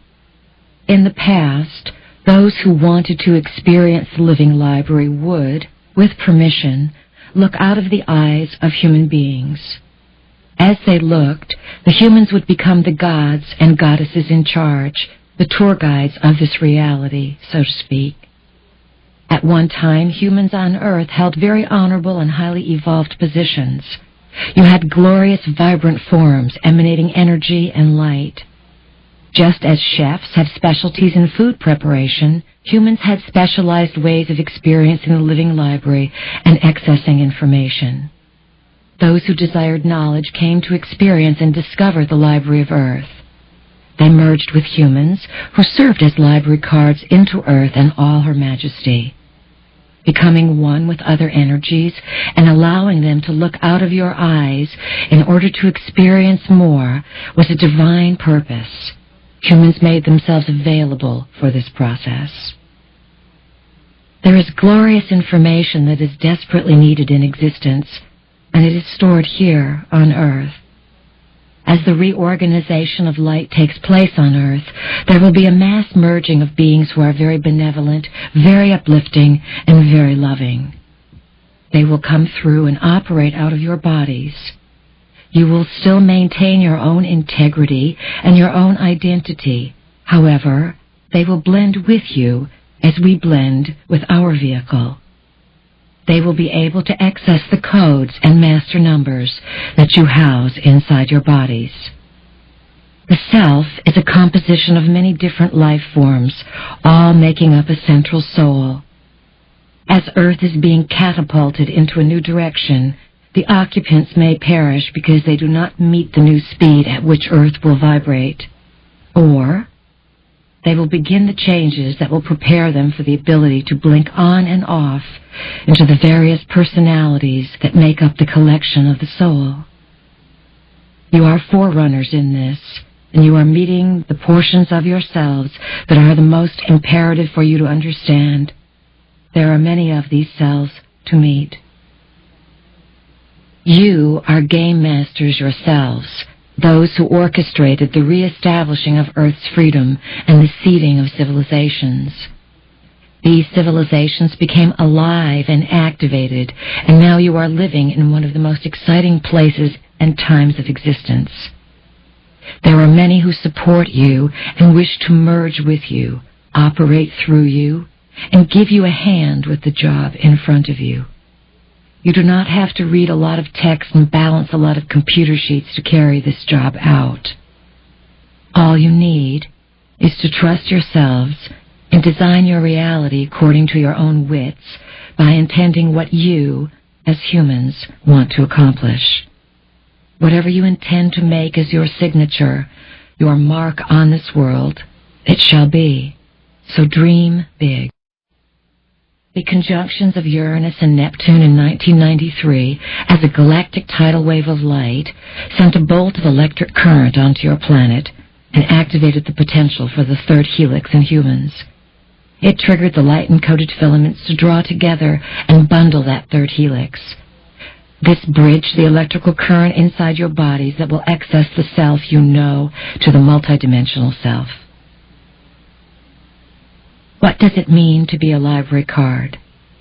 It means that you are on your first step towards certification, towards understanding, bonding, blending, and merging with other energies and allowing them to emerge through you into the living library. When you reach certain states of consciousness, you emit an electromagnetic pulse, like a radio program that others can tune into. You then become very valuable because you can be merged with and others can access the codes. The codes contain formulas for replicating life. Many safeguards were designed so that the most important data stored in humans exists and is accessed only through a certain state of consciousness. Without that, the formulas do not even present themselves into being. The formulas exist through a preservation of a high level of consciousness within humans. If quality of life and existence is tampered with, humans are not able to produce the formulas. We are asking all of you to feel the energy of these beings who wish to merge with you. Ask them to give you a sign. Say, "My work is for my own upliftment and that of the planet. If you are in alignment with this, welcome. If you are not, don't even come around. I am not available for that kind of nonsense." You need to state this. Be more in charge. There are many things that are necessary to prepare your body to accommodate awareness of multidimensional energy. Yoga, stretching, breathing, and algae and herbs to supplement your body create room for energy to operate. A body is needed that accommodates the vibration of multidimensional intelligence, so perhaps some of your work involves this preparation. Your natural state of being, and what you are evolving toward, is a multidimensional character who will be able to make peace on this planet and take that peace into other worlds as well. Remember, peace involves a decision that is a standard chosen for your life. Someday there will be many parallel memories to integrate and ideas that suddenly emerge. You will realize that there are layers and layers of yourself experiencing, while a portion of you is so certain nothing is going on. These layers of reality are beginning to split and fragment, and you are moving into new aspects of your abilities and expression. Now, the trick is to catch these things, to spend more time pursuing what you have been inspired to discover over the years. This memory that is being stirred up inside of you can create bodily reactions because it dwells in the cells of your physical, mental, emotional, and spiritual bodies, and it needs to be understood. You are growing into something new, and you are building the framework. We encourage you to have your body adjusted through whatever modality of experience suits your fancy. You could use shiatsu, massage, rolfing, rebirthing, or some method through which you are able to access all of your bodies, mental, physical, spiritual, and emotional. Use these methods to move energy beyond any place it may have become stuck.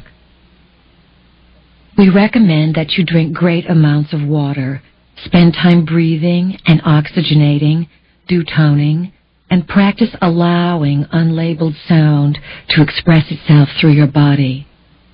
Keep your body active and alive. Spend time communicating, meditating with peace, and listening to whatever is speaking to you from the inside. Weave your discoveries into the structure of your life and intend along the way what it is that you want. Clarity is the name of the game here. If you make yourself available without clarity, it is very easy to attract energies that will not accommodate your vibration. This does not mean that those energies are bad.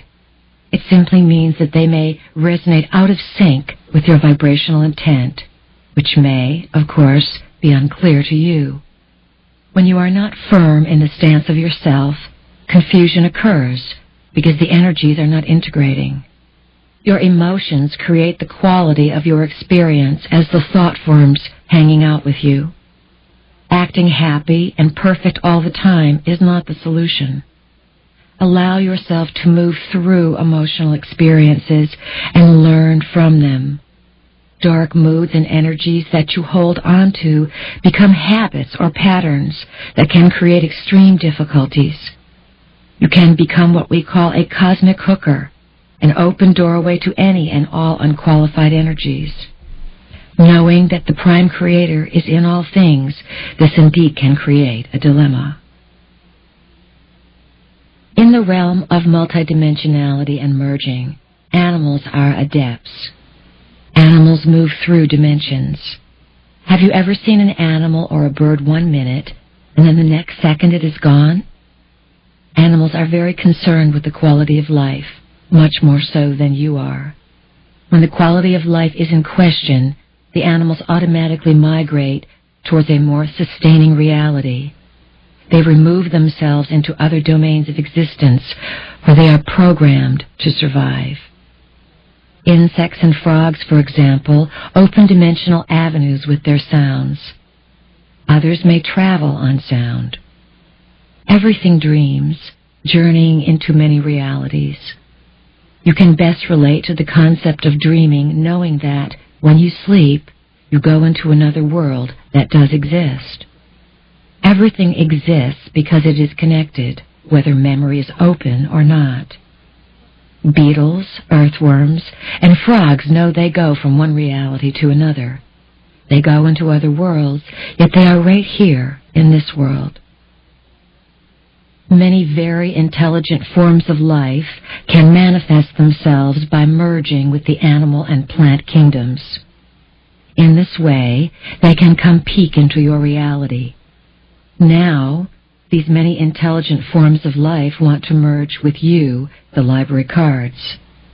The way they can access the library through you as humans is quite different from the way they can access the library by coming in as squirrels. You are complex. You have a tremendous amount of knowledge inside of you. And as you prepare yourselves to merge with other forms of sentient existence, you will be able to bring peace to your planet. You will be able to bring a magnificent new upliftment, a new way of being, a new prayer. It will seem as if it is coming out of you, and yet you will know that it is more than you. Understand that there is a great intelligence in all life forms, and the experience of all life is waiting for you. Open your emotional selves and employ the vital force of love as the key to your own spiritual evolution. The living library's doorway in your body is your genitals, and if you learn how to use this doorway, it serves as an opening into the records of time. Sexuality aligns your body into a state of healing and opens gateways to the stars. Sexuality in a bonded, loving relationship can be profound and take you into other worlds, revitalize your body, and remind your body of its most idealized patterns. Using sexual expression to regenerate yourself rather than degenerate yourself is the ideal you will pursue. Dealing with sexuality involves dealing with hormones. Sex excites the very core of your cells, and the light-encoded filaments become entwined with one another. In a magnet, the energies all line up and face the same way.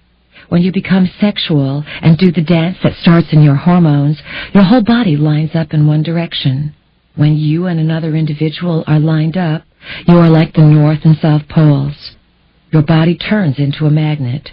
When you and another individual achieve a heightened state of electromagnetic force, you pull on one another and create a balance between each other. When you get really good at this, you will not even have to touch each other.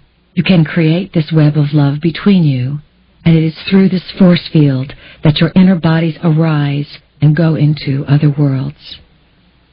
We think sexuality is one of the most exciting gifts you have been given, and we want to guide you further along this journey so that you can have a better time on Earth.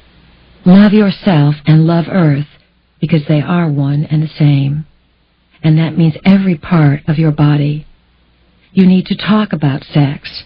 Make a commitment to accept every area of your body and to draw a partner to yourself who will honor every area of your body. Know that your partner will be wanting and willing to pioneer this glorious part of your God-Goddess force. You inherit the blueprint of every person with whom you have sex. So you have not only your own stuff to deal with, but theirs as well. When your body comes together with another's, your chakras are stirred and your kundalini is moved. If your kundalini is only moved into your lower two chakras, and it is not a full body infusion, you can have hooks into the other person's auric field, and they can have hooks into yours. This is why it is important to be very selective about who you are going to have sex with. Make sure, if you are going to go for it, that you have some kind of bond and commitment, and that you plan on working things out. Because in this day of accelerated time and sped up energy, you can take on everything from someone else. Sex is wonderful. It is absolutely one of the most glorious gifts that you have as a human being to discover your identity.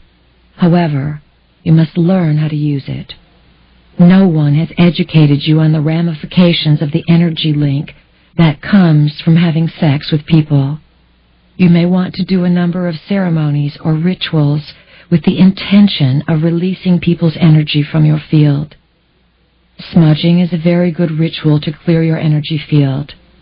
Churches all use it. Many institutions use incense or smoke of some kind to clear energy. Smoke is multidimensional.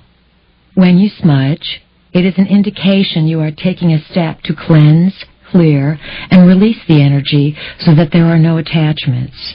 You may want to smudge your body and smudge your home.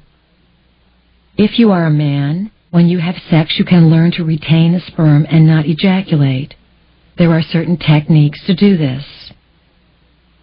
Pressing on the perineum, the small area between the anus and the scrotum, holds the life force inside the body, and the orgasm changes. Humans have been tricked into having genital orgasms, which are localized experiences, rather than full-body cosmic experiences. If you think about how many bodies you are, you will realize that you can experience orgasm in all of these bodies. So as you reconsider and redefine how you are pleasured, you begin to experience different ways of receiving pleasure, and you move out of the locality of the genital area. There is also tremendous excitement that can come from looking into each other's eyes, exchanging the strands of DNA.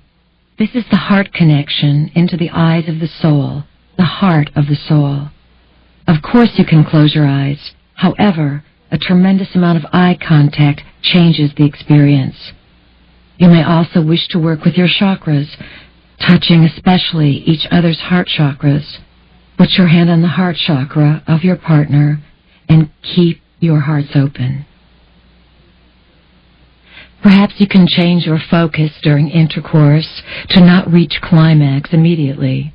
Have fun and build to the point just before climax, then hold that frequency, subside to a point, and build it again and again. Take some time with it. When you honor the process, spending hours doing so, because this creates a deep intimacy and the experience will last you so much longer. The rejuvenation or regeneration of the life force occurs when there are hours and hours of intimacy, with your eyes open and you learning to get your body to do what you want it to do. An orgasm is not a local event. There are people who can have their ears tickled and have orgasms. There are people who can have their wrists tickled and have orgasms. You can have orgasms when you dream. You can have orgasms when you are out of your body. The orgasm is misunderstood. You think it is a local event of the genital area. It is not. It is a cosmic event that has been interpreted to be localized so that you would miss the point. It is an ongoing pulsation of godhood and goddesshood, of pleasure and of connecting to the pulse of existence. So it can occur anywhere. If you were really tuned in to your sexuality, taking a bite of delicious food could send an orgasm through you if you were that free. It is the height of appreciating the divinity in all things. There is nothing wrong with masturbation. It is a fine practice if you learn to honor your body and the rightness of stimulating certain feelings within your body. Masturbate without projection, without shame, and without dragging varieties of unknowns into your body through thought. It is tricky, like everything. It is a fine art form, but it is not to be practiced solely as a form of release. If you are using masturbation to release tension, then you need to reconsider. If you have never masturbated, then how can you expect to have sex with someone else and expect them to know your body when you don't know it yourself? Sexuality will take on a whole different value and become one of the most important forces discussed as earth changes become more pronounced. As your society disintegrates, you will want to reevaluate everything. You will want to be close, to be committed, and to have a partner you can count on. As you become aware of life extension and understand about everything speeding up, you will eventually experience great movements of rejuvenation. The partners that you choose will be partners you know and have known for tens of thousands of years. If you are female, you can help your male partner open up by accepting yourself and your own body, and by creating for yourself a standard about the kind of man you are available for. You will magnetize this kind of man because he will be willing to learn and change. The male vibrations, in general, are very confused at this time, not knowing for certain what their identity is. They are going to find out that they need to draw to themselves those who will integrate them into these changes. The more you can be stabilized in your love for your body and in your willingness to know what you want and what your intentions are, the easier it will be for men. One of the big taboos in your society has been oral sex. We've said that woman's substance of power is blood, while the substance of power for men is sperm. Sperm carries a tremendous amount of data, while blood can be likened to an elixir of healing, a source of life. Both offer revitalization and rejuvenation. When you share these substances while in a bonded, loving relationship, it is the ultimate in sharing your secret power. It is the ultimate in blending in your identities so that you can remember who you are and why, in this lifetime, you have come together. When you ingest these substances, you create a very deep bonding. It is like drinking or infusing the secrets and sum total of the individuals from whom they came. Again, we will state here that without the ingredient of love, you will never reach this exalted state of achievement. We suggest that couples who have sex have an intention around their sexual activity. This does not take the spontaneity out of it. It does not mean that you have to get organized and structured and make appointments and have all of this processing before you come together. As you develop intimacy, sexual activity does not take place only when your hormones are zinging. Sexual expression takes place continuously. As you walk into a market, you can carry on a conversation about your sexuality. You don't have to lock that experience into the bedroom, or when you are having a drink, or within certain little boxes of performance. You are going to be infused with this energy. It is part of what will train you about your divinity. It is essential. You have many things to look forward to in the sexual arena. Stay open, evaluate your present beliefs around sexuality, and explore your boundaries. Sexuality is your birthright and your heritage as humans. It is your gift from the gods. Time is a construct. On Earth, you have been under the assumption that the present springs from the past. We suggest that the present springs from the future as well.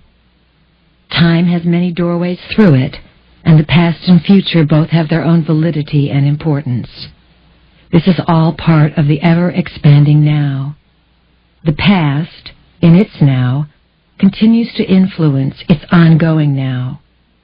These ongoing nows continue to grow and mature, the same as their future counterparts.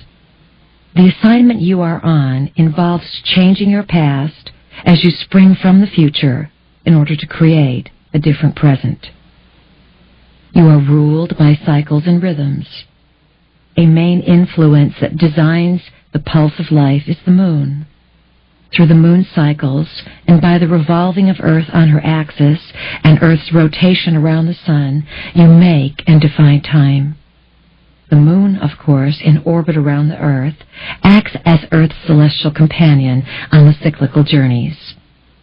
Until the advent of electricity, these were the rhythms through which life was lived and defined for thousands of years. People could watch time pass. Day turned into night, and night turned into day. Time had distinctions. People could watch the seasons pass, and time was based on something that could be verified. With electricity came the breaking of these rhythms, where there could be light past dark. People began to use time differently, for functioning with light while it was dark heralded a radically different approach to the 24-hour day, because electric light provided more moments to expand into. When people first worked around computers, their concepts of time completely changed, and they could only handle so much of a distortion. Now that people are trained in computers, their altered time perception is passed on through the generations, and time is more sped up. However, the computer is a third-dimensional manifestation mirroring the collapse and distortion of time, and people fed the results of this into the mass psyche. This permits people like you to weave things together and perceive reality from a significant psychic viewpoint, a different point in time. The splitting of the second and the infusion of the computer heralded the technological boom of this century, completely changing everything and speeding your consciousness toward untold probabilities. The second and the moment continuously hold more events. Time has a variable now. It cannot be measured and clocked any longer. You can change, bend, and move time. As time collapses, new concepts, ideas, inventions, and alternatives are bombarding the mass psyche of the planet every few moments. Probabilities of the moment are awakening and expanding through your experience of self-realization. Because you have mastered an affinity to connect with intelligence outside the planet, collectively, the planet is beginning to qualify for a higher rate of intelligence and responsibility. Though it may appear your world is reeking with corruption, please be aware that both polarities are going on at the same time. Those who carry light are becoming very empowered, and in a few years you will be amazed at the force of these people, for they are you.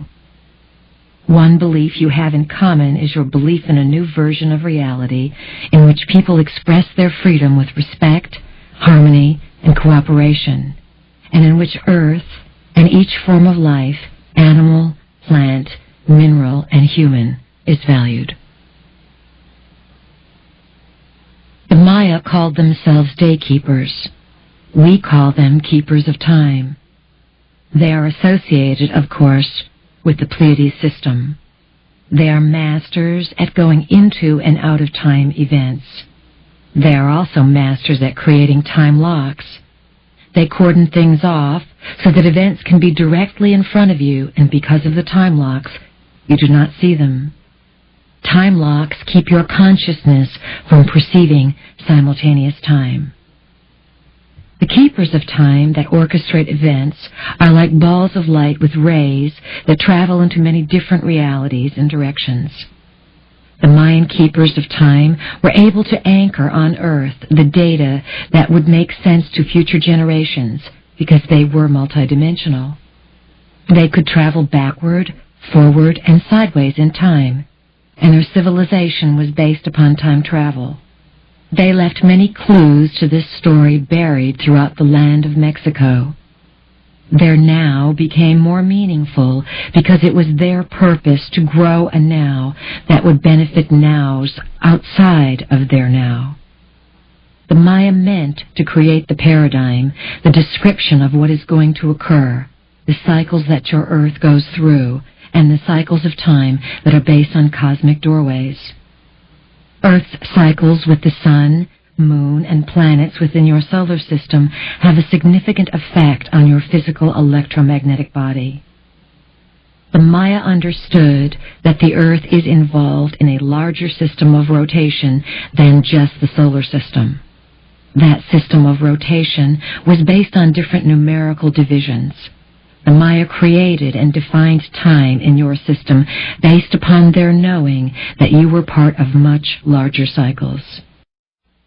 The purpose of the Maya was to come onto the planet to establish a paradigm for the future. Different civilizations hold open portals of energy through collective consciousness.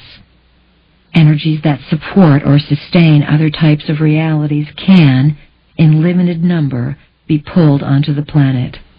However, a civilization must be prepared and trained to anchor this pillar of light. When there is light, there is information.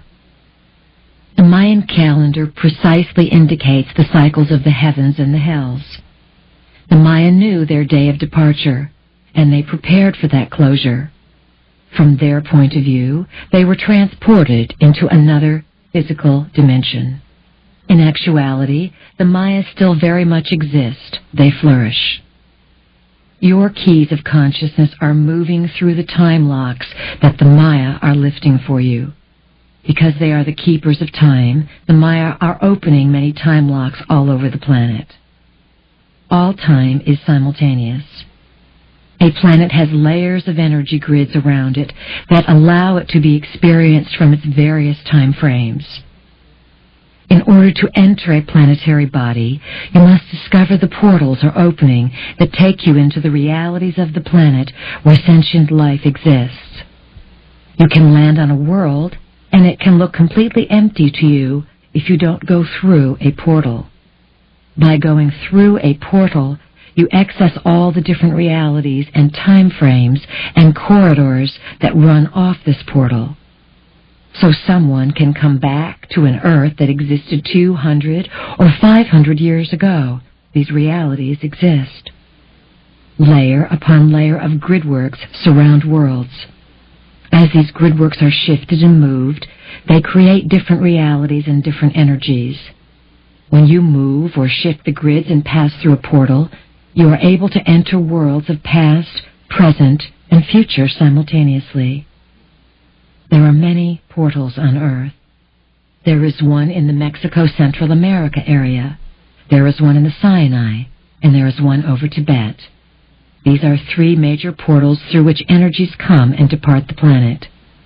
Ancient crystal skulls are often discovered or kept in portal areas. When people maintain guardianship and ownership of a portal, they also have the ability to access the corridors of time. Those in Tibet could look into the future and see that they were to be invaded, so they made preparations for the times that were coming. They could see what their very seeds, the sperm of the Tibetan monks, would be used for. They could also see why their artifacts had to be hidden, and that they would have to go into exile.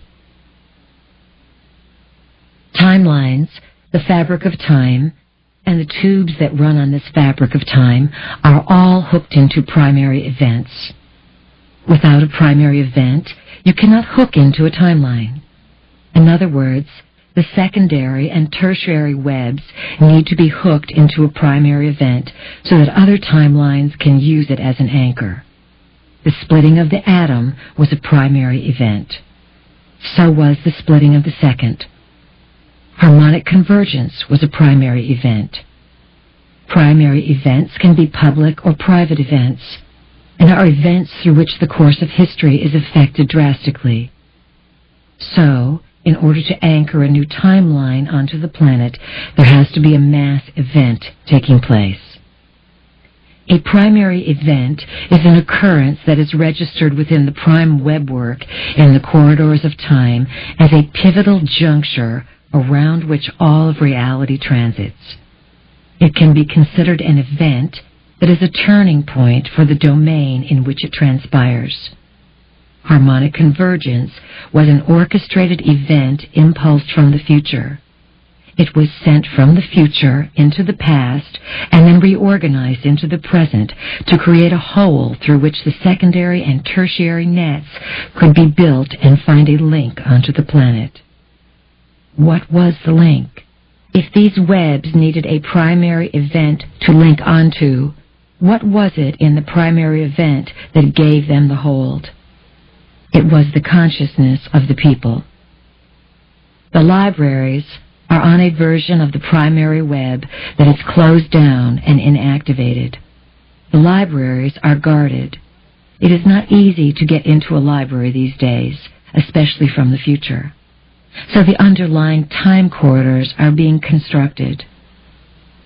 Many, in order to own certain territories or to have greater influence over them, route specific timelines together. They have as many timelines link into each other as possible, or they avoid as many as they can, depending upon what the purpose is. When the secondary and tertiary events are established and built, it means that there will be a major opening in the corridor of time. This opening will allow many to come through the so-called officially approved channels. They will find an underground movement and doorways that simultaneously open in many other directions.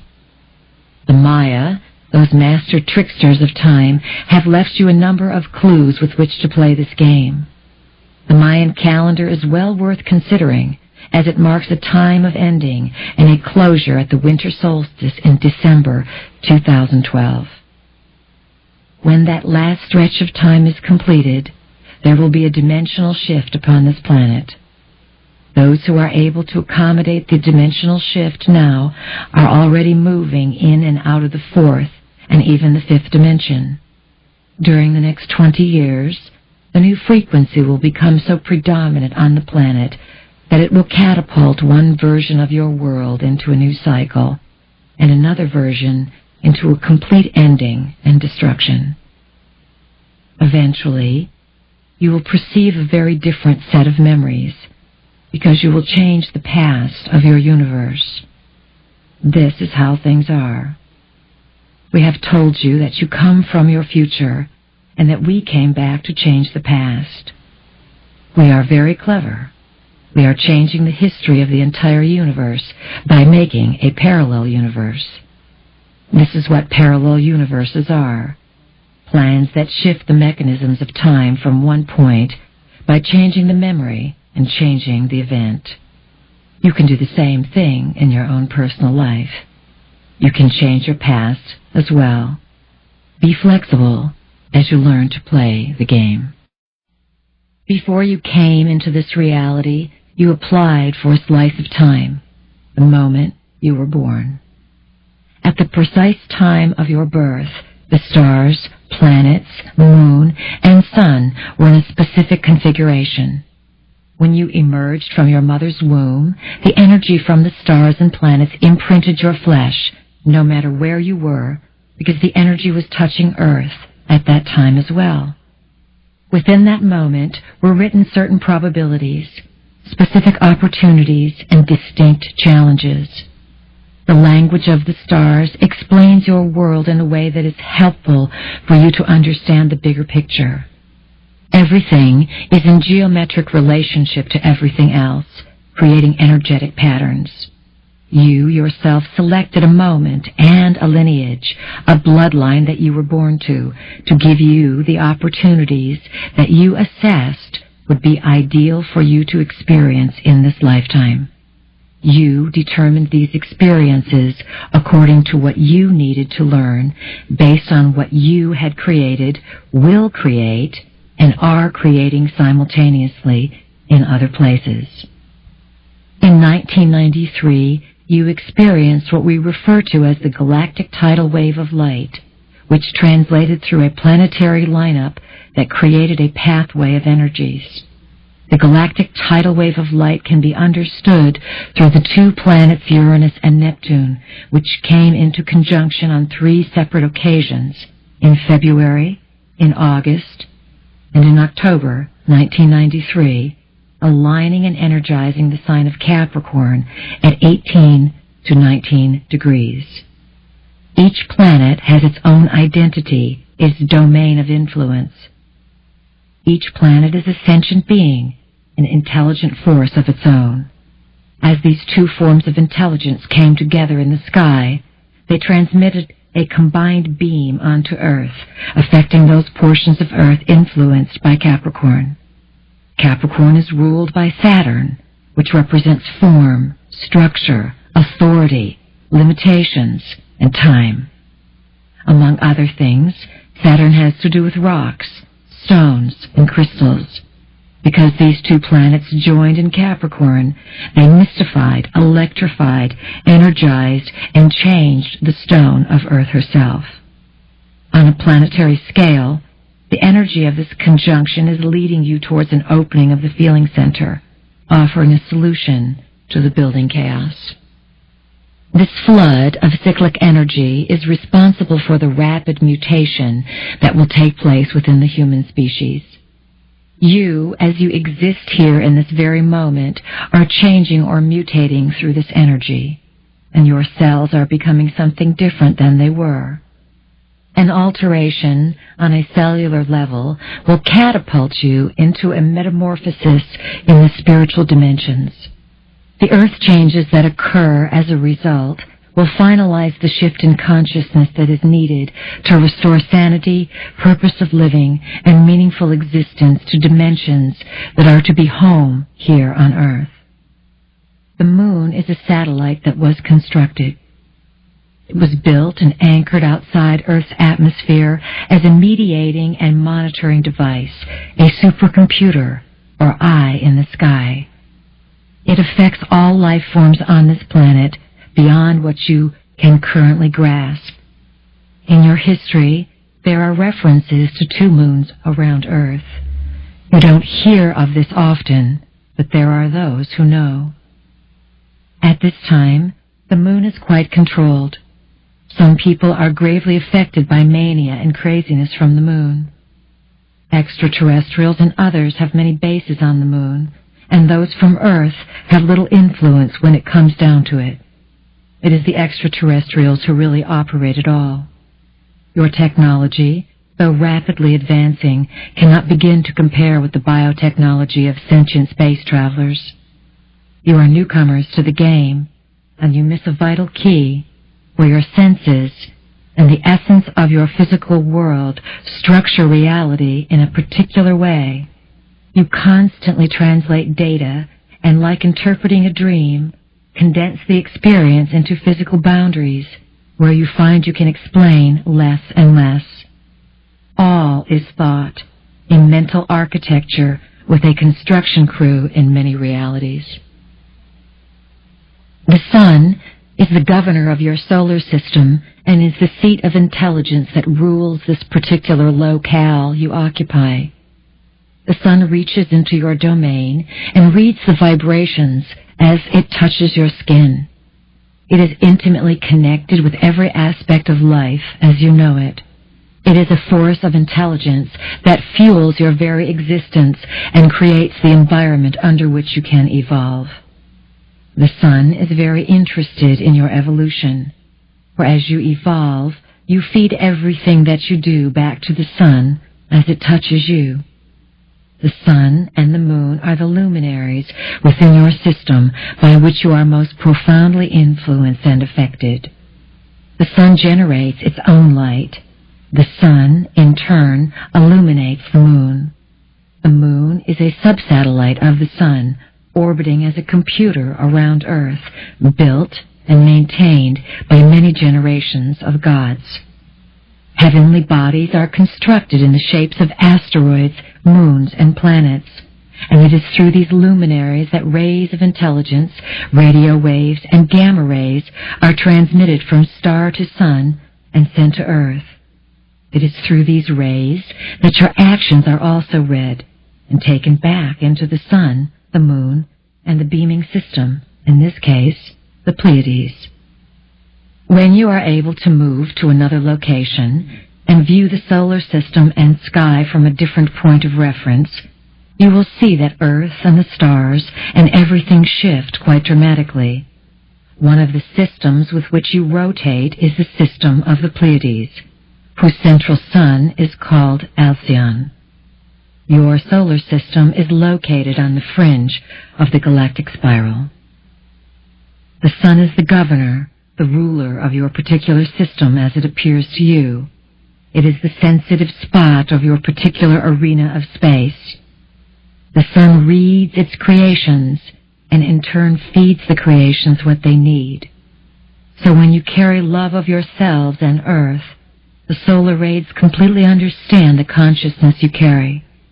When you carry fear of Earth, the solar rays understand, and they nudge you into those experiences. As the rays from the sun change, activated by the consciousness of the inhabitants of Earth, and as the sun releases solar bursts, the polar regions of Earth are affected.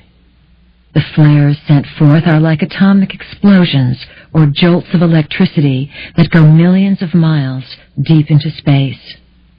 Earth's poles, which are magnets, catch this energy.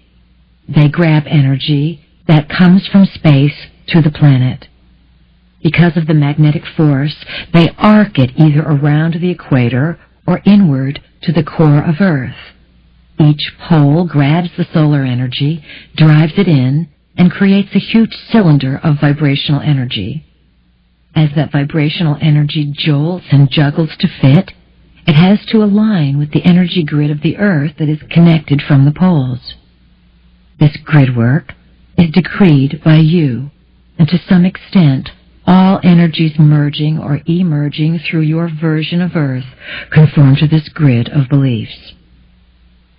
Intelligence designs itself as light. It is the intelligence of your sun that holds your solar system in its energetic field. At this time, effects are coming to you from beyond your sun. It is almost as if the effects of your sun have been unable to penetrate what has happened here on Earth. So other suns are coming to be assistants to your sun. Your sun makes the solar flares that draw the cosmic rays, grounding them into this solar system. Think of the sun as a gigantic magnet. Its solar flares send out tentacles to reach and grab for the cosmic rays. The cosmic rays are solar flares from a central sun at a distant place in your galaxy. We say the sun is grand.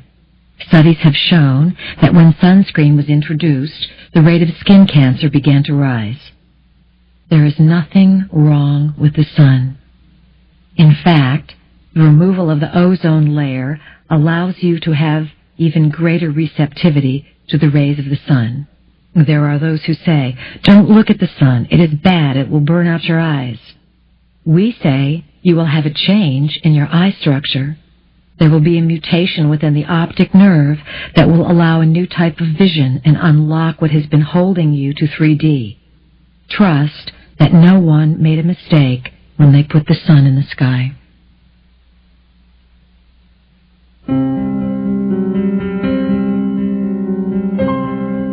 In the beginning there was sound. Sound began the whole thing, and in sound resides tremendous power. It opens doorways to other realities, for with the production of sound, an energy can move from one system to another. When you utilize sound, it is quite easy to bypass the logical mind, shifting the channel by intending and being clear. Allow sounds to come through your body, not just by singing specific notes, rather by allowing combinations of sound to play your bodies as if they are instruments. These sounds go beyond the logical mind. Sometimes you may fight or struggle because you have intellectualized a concept, yet cannot anchor it in its entirety onto your emotional experience. By toning, your intelligent intent is transmitted on sound, on carrier waves. Many forms of intelligence can communicate to the cells of your beings, bypassing the resistance of your logical minds and going directly through your bodies to your higher minds. We suggest that you hold weekly group tonings. Let this become part of your rituals and entertainment and part of the process of joining together. Toning is very beneficial to release pent-up energy. You feel light and uplifted afterward. It lines you up and gets your bodies in balance. Tones themselves correspond with and affect specific areas of the body. Some sounds affect your eyesight, or taste buds, or hearing. They affect all of the various senses and the organs as well.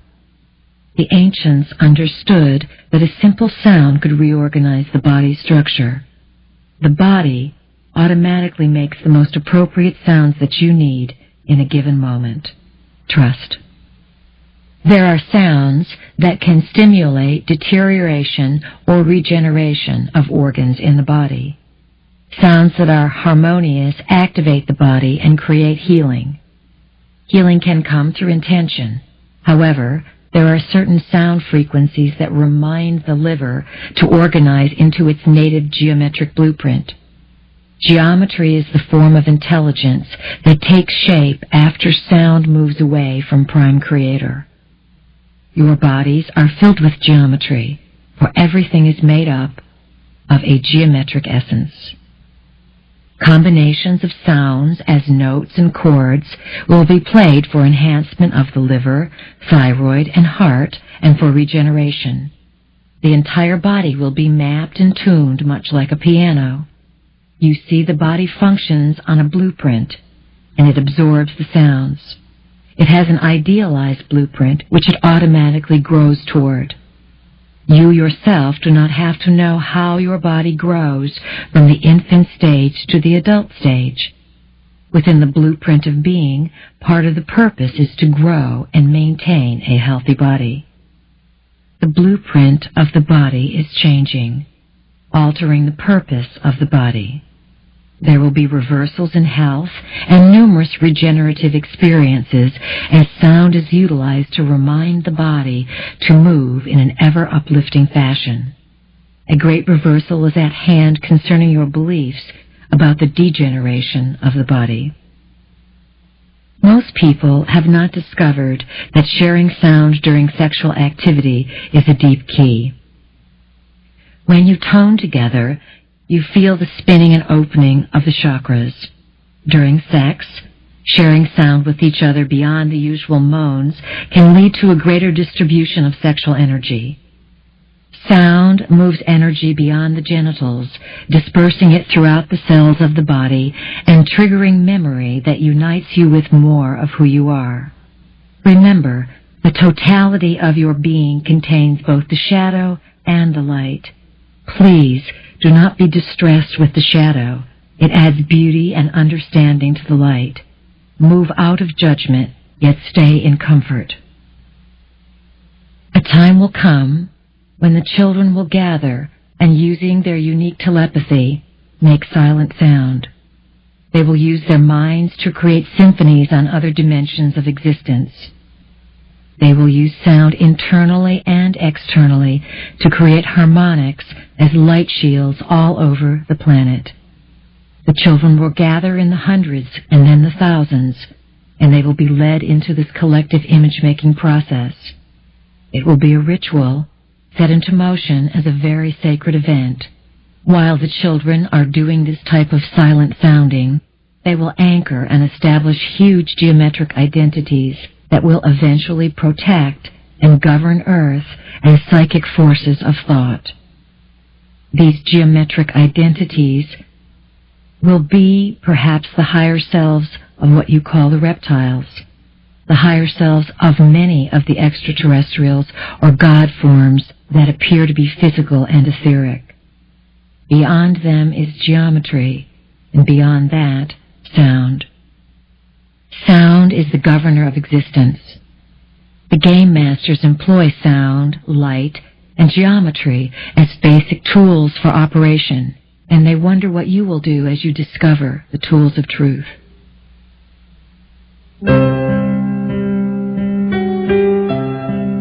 Many will awaken to the use of sound. There will be major discoveries and energy impacts using sound. If 100,000 individuals are impulsed to harmonize and allow themselves to be played harmoniously as instruments of consciousness, imagine. Everything comes from sound. Sound is the primal energy that is used to create. Sound came first.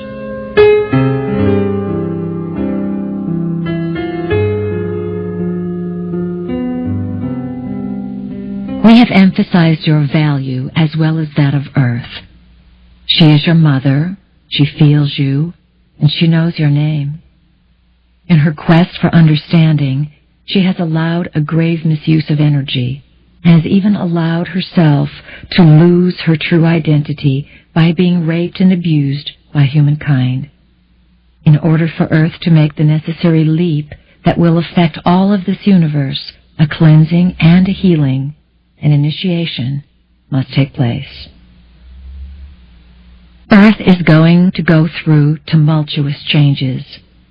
After studying the records of Earth and of many worlds, we see this probability as being inevitable because of the extensive polarity on your planet. Rest assured that the more you pollute and destroy Earth, the more energy will go into shifting and shaking to clean things up. Humans who do not operate with love of self and love of the planet will be departing in vast numbers very quickly after exposure to the rays entering Earth. This is part of the electromagnetic change of the civilization. In death, the human vehicle moves consciousness into another realm. The healing crisis has just begun. The fever is building. Between the years 1994 and 1999, you will move into peak chaos. During that time, there will be a great movement to create fear and confusion on the planet. Concurrently, there will be a great merging of the multidimensional self, because energy fields from space will have been opened to allow sources of intelligence to travel quite easily along these pathways. They will travel through to you and emerge in your domain. There will be no continent untouched, and no people unmoved by what takes place. There will be few of you who will not have to migrate, for all of you basically will relocate yourselves at some point. For some of you, this is unheard of. Yet, by relocating yourselves, there will be a major shift in consciousness. Using a pendulum and dowsing are ways that you can check, verify, and discover your location.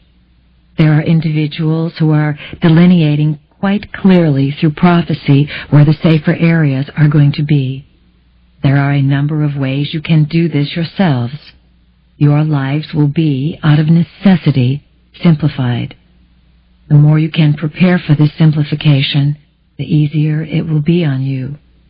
Unclutter your lives by letting go of the unnecessary things that would drag you down with responsibilities, the things you don't need. Lighten up. Sit on the ground, feel Earth, communicate with Earth, and trust Earth. Trust that when Earth moves, you will move in sync. Trust that Earth will love you, warn you, and inform you in some way. Trust that the insects will speak to you, along with the cats, the dogs, and the birds. If you have this communication and deep love and appreciation for the energy of Earth's vibration, Earth will work with you. Remember, she knows you. No matter where you are, she knows your feelings and intentions and responds accordingly. Earth changes are equated with death, yes? On your planet, you know next to nothing about death. There is a tremendous opportunity in all of these shifts to learn about death.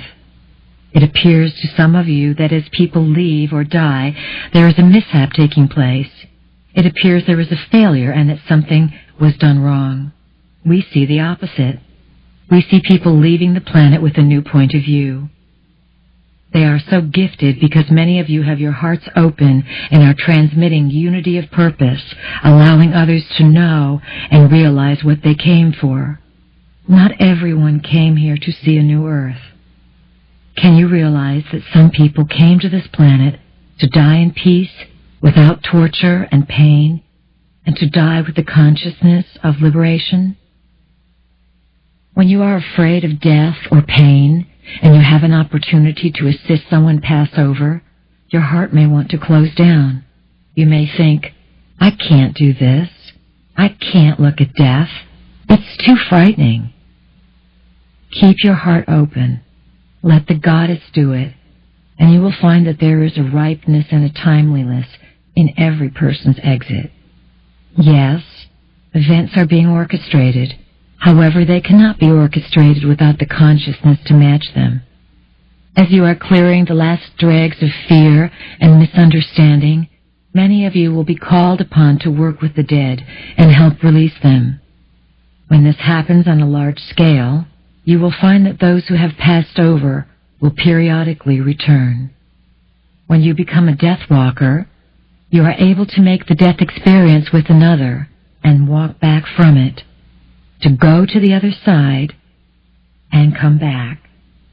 You find that there are many different energies accompanying each person's journey. Ask for a knowledgeable, uplifted, wise, and benevolent being to blend with you and help you understand the best way to create the highest opportunity for the death. Ask to have the ability to walk through the death experience and see people over to the other side as they once did in ancient Egypt. Take the departed on a boat and journey to the other side, then come back and tell everyone where they went. For some of you, this is essential to master in this decade on your earth plane. When people move from one dimension to another, the process can be greatly facilitated through the use of sound. You may want to experiment with different kinds of sound. You may want to tone, make sound through instruments, or sing. You will discover what is most appropriate. Ask for guidance and impulses. You need to make an agreement to trust your impulses. They are what will save your bodies. When you get an impulse that says leave, something is telling you to move. Something is telling you to go, so do it. Learn to recognize your impulses and to respond to them. The Death Walker's job is to assist people into a place of forgiveness, allowing the death release to occur without any attachments to blame, judgments, or victimhood. There is an art to this because often, in the final moments, people open to forgiveness. As dying people get close to their Maker, time collapses, moments elongate into poignant lessons of life, and a great opportunity is at hand. The greatest act of forgiveness is ultimately to yourself, because you passed all judgments and made forgiveness necessary. You can assist the dying to find peace in their lives, to exit in serenity and love with smiles on their faces. Help them by asking them to look for friends or relatives or others they would recognize to beckon them onward. This is a pivotal key in assisting and death walking. There is healing in death because there is life on the other side of death. As you send your energy to these individuals in transition, transmit it also to Earth. Support Earth in her process and let her know that you want to be here to participate in the transformation. It is a true form of allowing when you surrender to the process and allow Earth to do what is necessary. As Earth continues her dance of purification and the shaking and moving intensifies, you will be impulsed to cluster together to enhance existing communities or form new communities. Each community will grow and flourish based on its members' abilities to feel and to create thought forms together. Each community will need to energize a cooperative codicil so that everyone can come together to contribute food, shelter, music, movement, and sound. This system of communities will go back to the old way of living in which you need each other. It will reestablish the ancient blueprint of relationships by which you experience interconnected living. You will feel relief when you belong to a community and live closer to the land, breathe fresh air, and feel alive. There will be a new vitality in food. There will be deeper laughter in relationships and a greater value to every moment of life. Eventually, you will come to the conclusion that life is to be played and that only in playing life can you succeed in work. If you do not play properly, you cannot have successful work. The work needs always to benefit the community. Many healings will take place. Communities will be inspired to build, and a renaissance of the temple culture will occur. All over this land, sites will be marked and sacred buildings of beauty brought forth. Earth changes will open many secrets from deep in Earth herself. The pyramids that dot this land and are covered over will be uncovered, and many cracks and crevices will reveal ancient sites long buried. You will pool resources and share your ideas about food, education, barter, business, leisure time, and places of meditation. Prioritize and agree that a strong community comes first, knowing that each person is a valuable asset to the whole community. As you do these things, you establish a field of ideas or a field of thought. You will create huge thought forms over the community.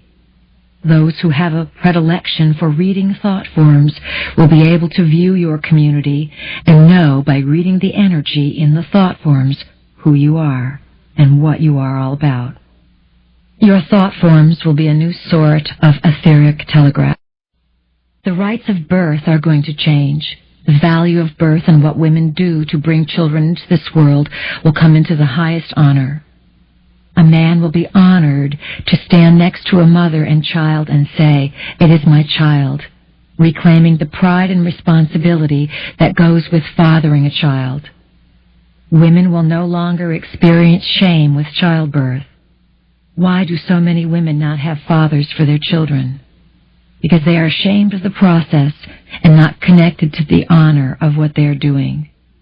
There will come a time when a man will truly seek the favor of a woman. He will want to be in her vibration, to bond more than anything else, to be a part of the miracle of life, and to deliver children. It will be completely changed. Your current era will be looked upon as a most barbaric time, when the darkest of darkness was at hand, and when women themselves did not even know that they were playing out the patriarchal game of birth.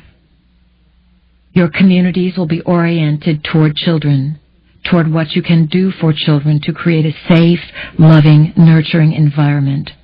You will learn from the children as they become your teachers. They will instruct you and share with you what they know and what is going on from their perspective. There will be a series of children born this decade whom we call the family of love.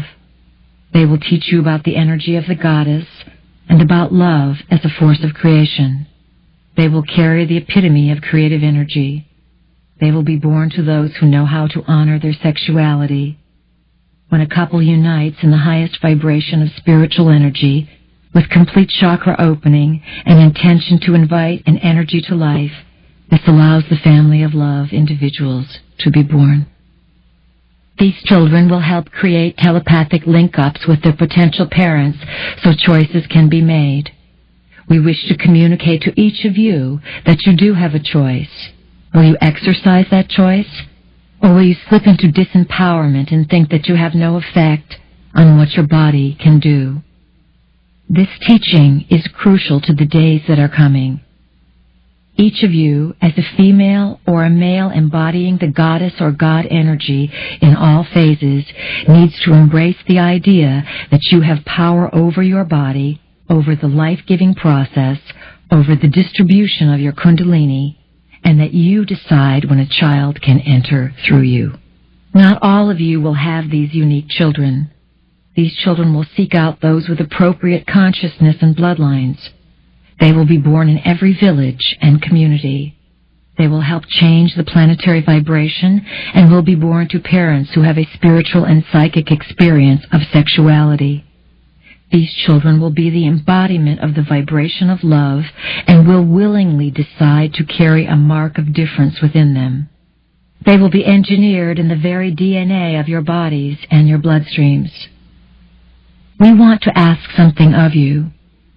No matter where you are, no matter what is going on, no matter how severe events may seem to get, we want you to promise to always bring fun, love, and laughter to every day of your life. Take time out to say, "Hey, listen, we're too freaked out over this. Let's laugh for a little bit. Let's stop and have tea. Let's energize the pleasure frequency." These are the most brilliant and uplifting of times. They are magnificent. It is just that you do not have the daily reminders of this. There are unique sound and light technologies that are energizing new opportunities for effortlessness and cooperation. There are many, many solutions that are being born. Understand that all you create and bring life to, you do with your mind. What you do with your mind and how you invest it is a key to your survival and the survival of planet Earth. We tell you stories from which you can evolve. You can choose whether to believe them or not. However, if you believe them, Be willing to let go of them and recognize when they no longer serve you. Our entire approach and purpose at this point in time is to confound you into clarity and create unsolvable contradictions within the patterns of thought that occupy the cells of your beings. By considering our words, you change. The days before you will be filled with a majestic splendor, in the same way that your physical world once offered pristine beauty for you to explore.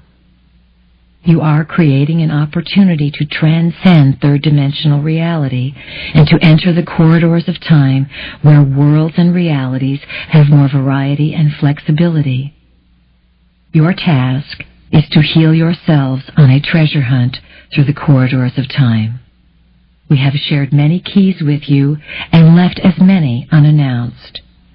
You must transform yourselves as the sum total of the force of existence, poised in your moment of the ever-expanding now. Everything we have shared with you has been designed to take you deeper into yourselves. You have viewed the beliefs and ideas around which the self is structured, by choice, by overt and covert influence on earth and from the heavens. What does it matter? Do not begrudge reality. You have created an opportunity now. You are poised at this ending to give thanks for what you know and what you have journeyed into. You have learned more of who you are in the story of 12. The idea of 12 is deeply imprinted and embedded in your physical being. 12 is a code that has been used by numerous sentient beings to enter your reality. You live in your world today according to certain mathematical agreements about reality.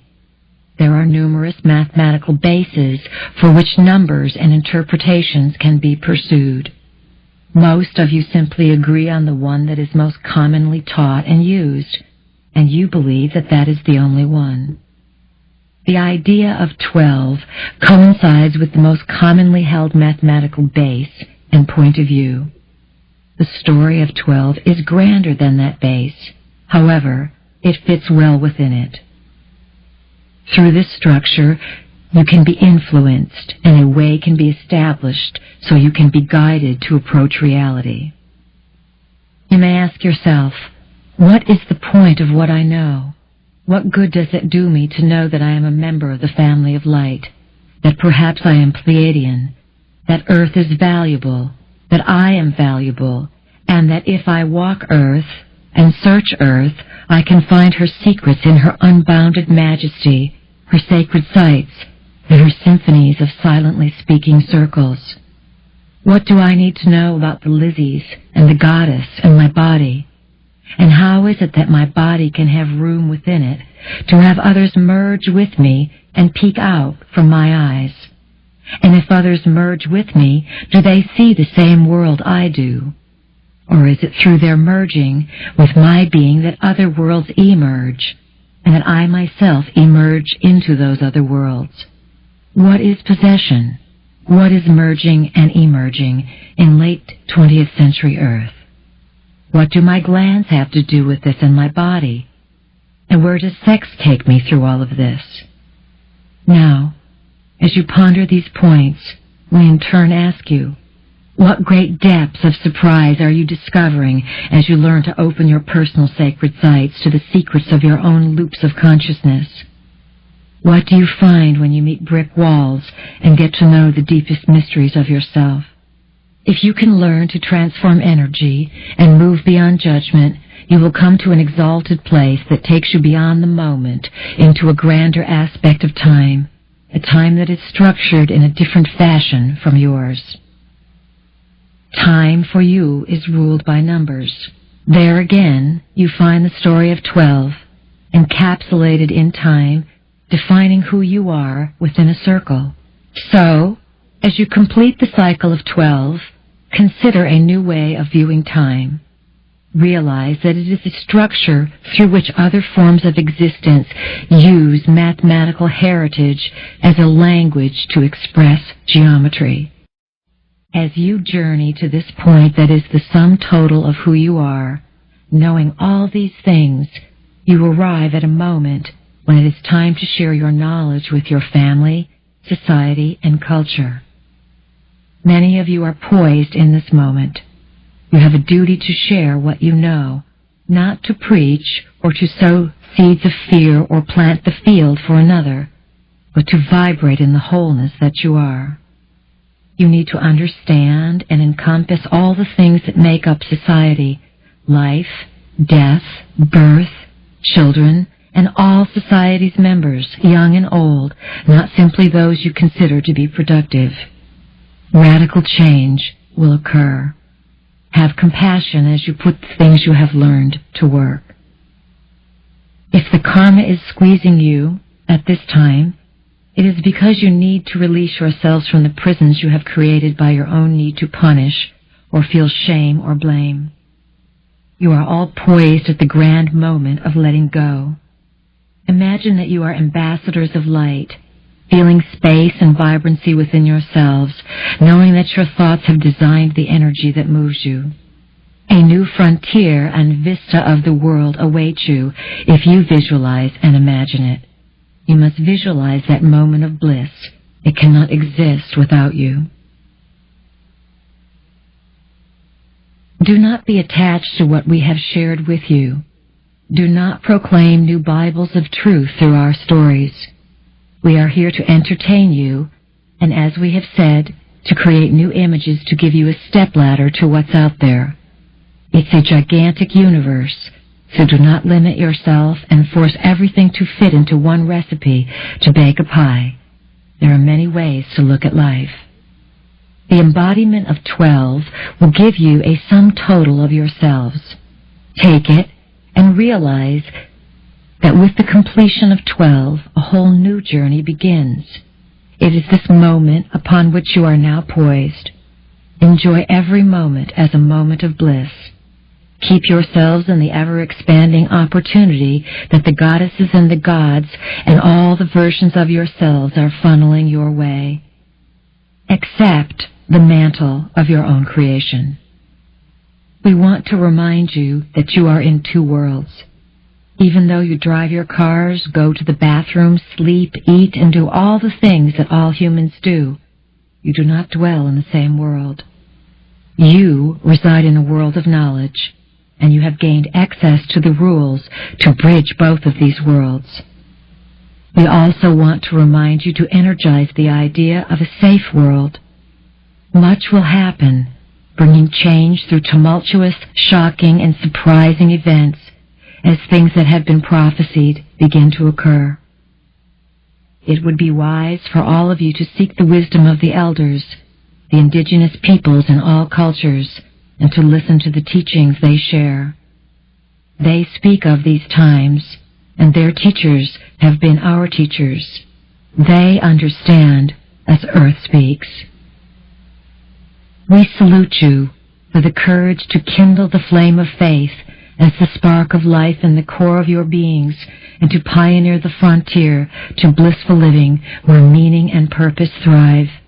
See that flame grow and allow it to serve as the fuel for a safe and unique adventure into the grand arenas of experience.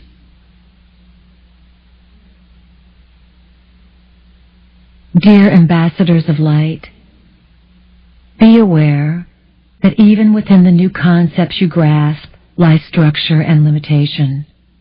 However, each new daring you pursue takes you to a new vista where you scale the peaks of existence as divine teachings play themselves out today in your very own version of life.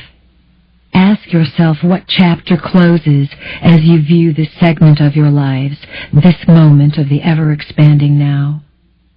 What have you pursued to steer you to this very moment in time in order to further experience life? Inspire yourselves to move further into the moment by letting go of old discoveries and trust to the core of your beings that a new cycle of learning awaits. Go forward, friends, and be uplifted. Learn in your own way to go into the past through the ever-expanding, spontaneous, synchronistic moment. A new cycle of existence awaits you. Use the tools of thought to guide yourselves on the new superhighway of consciousness. No technology will ever surpass the magnificence of your own biological spiritual beings. For many of you, these days may be filled with sadness as the letting go becomes more and more challenging. The keys of consciousness for living through these tumultuous times on earth have been given to you to the best of our ability and yours at this time. May you grow in wisdom and flourish. Your invisible friends and colleagues in the unknown, the Pleiadians.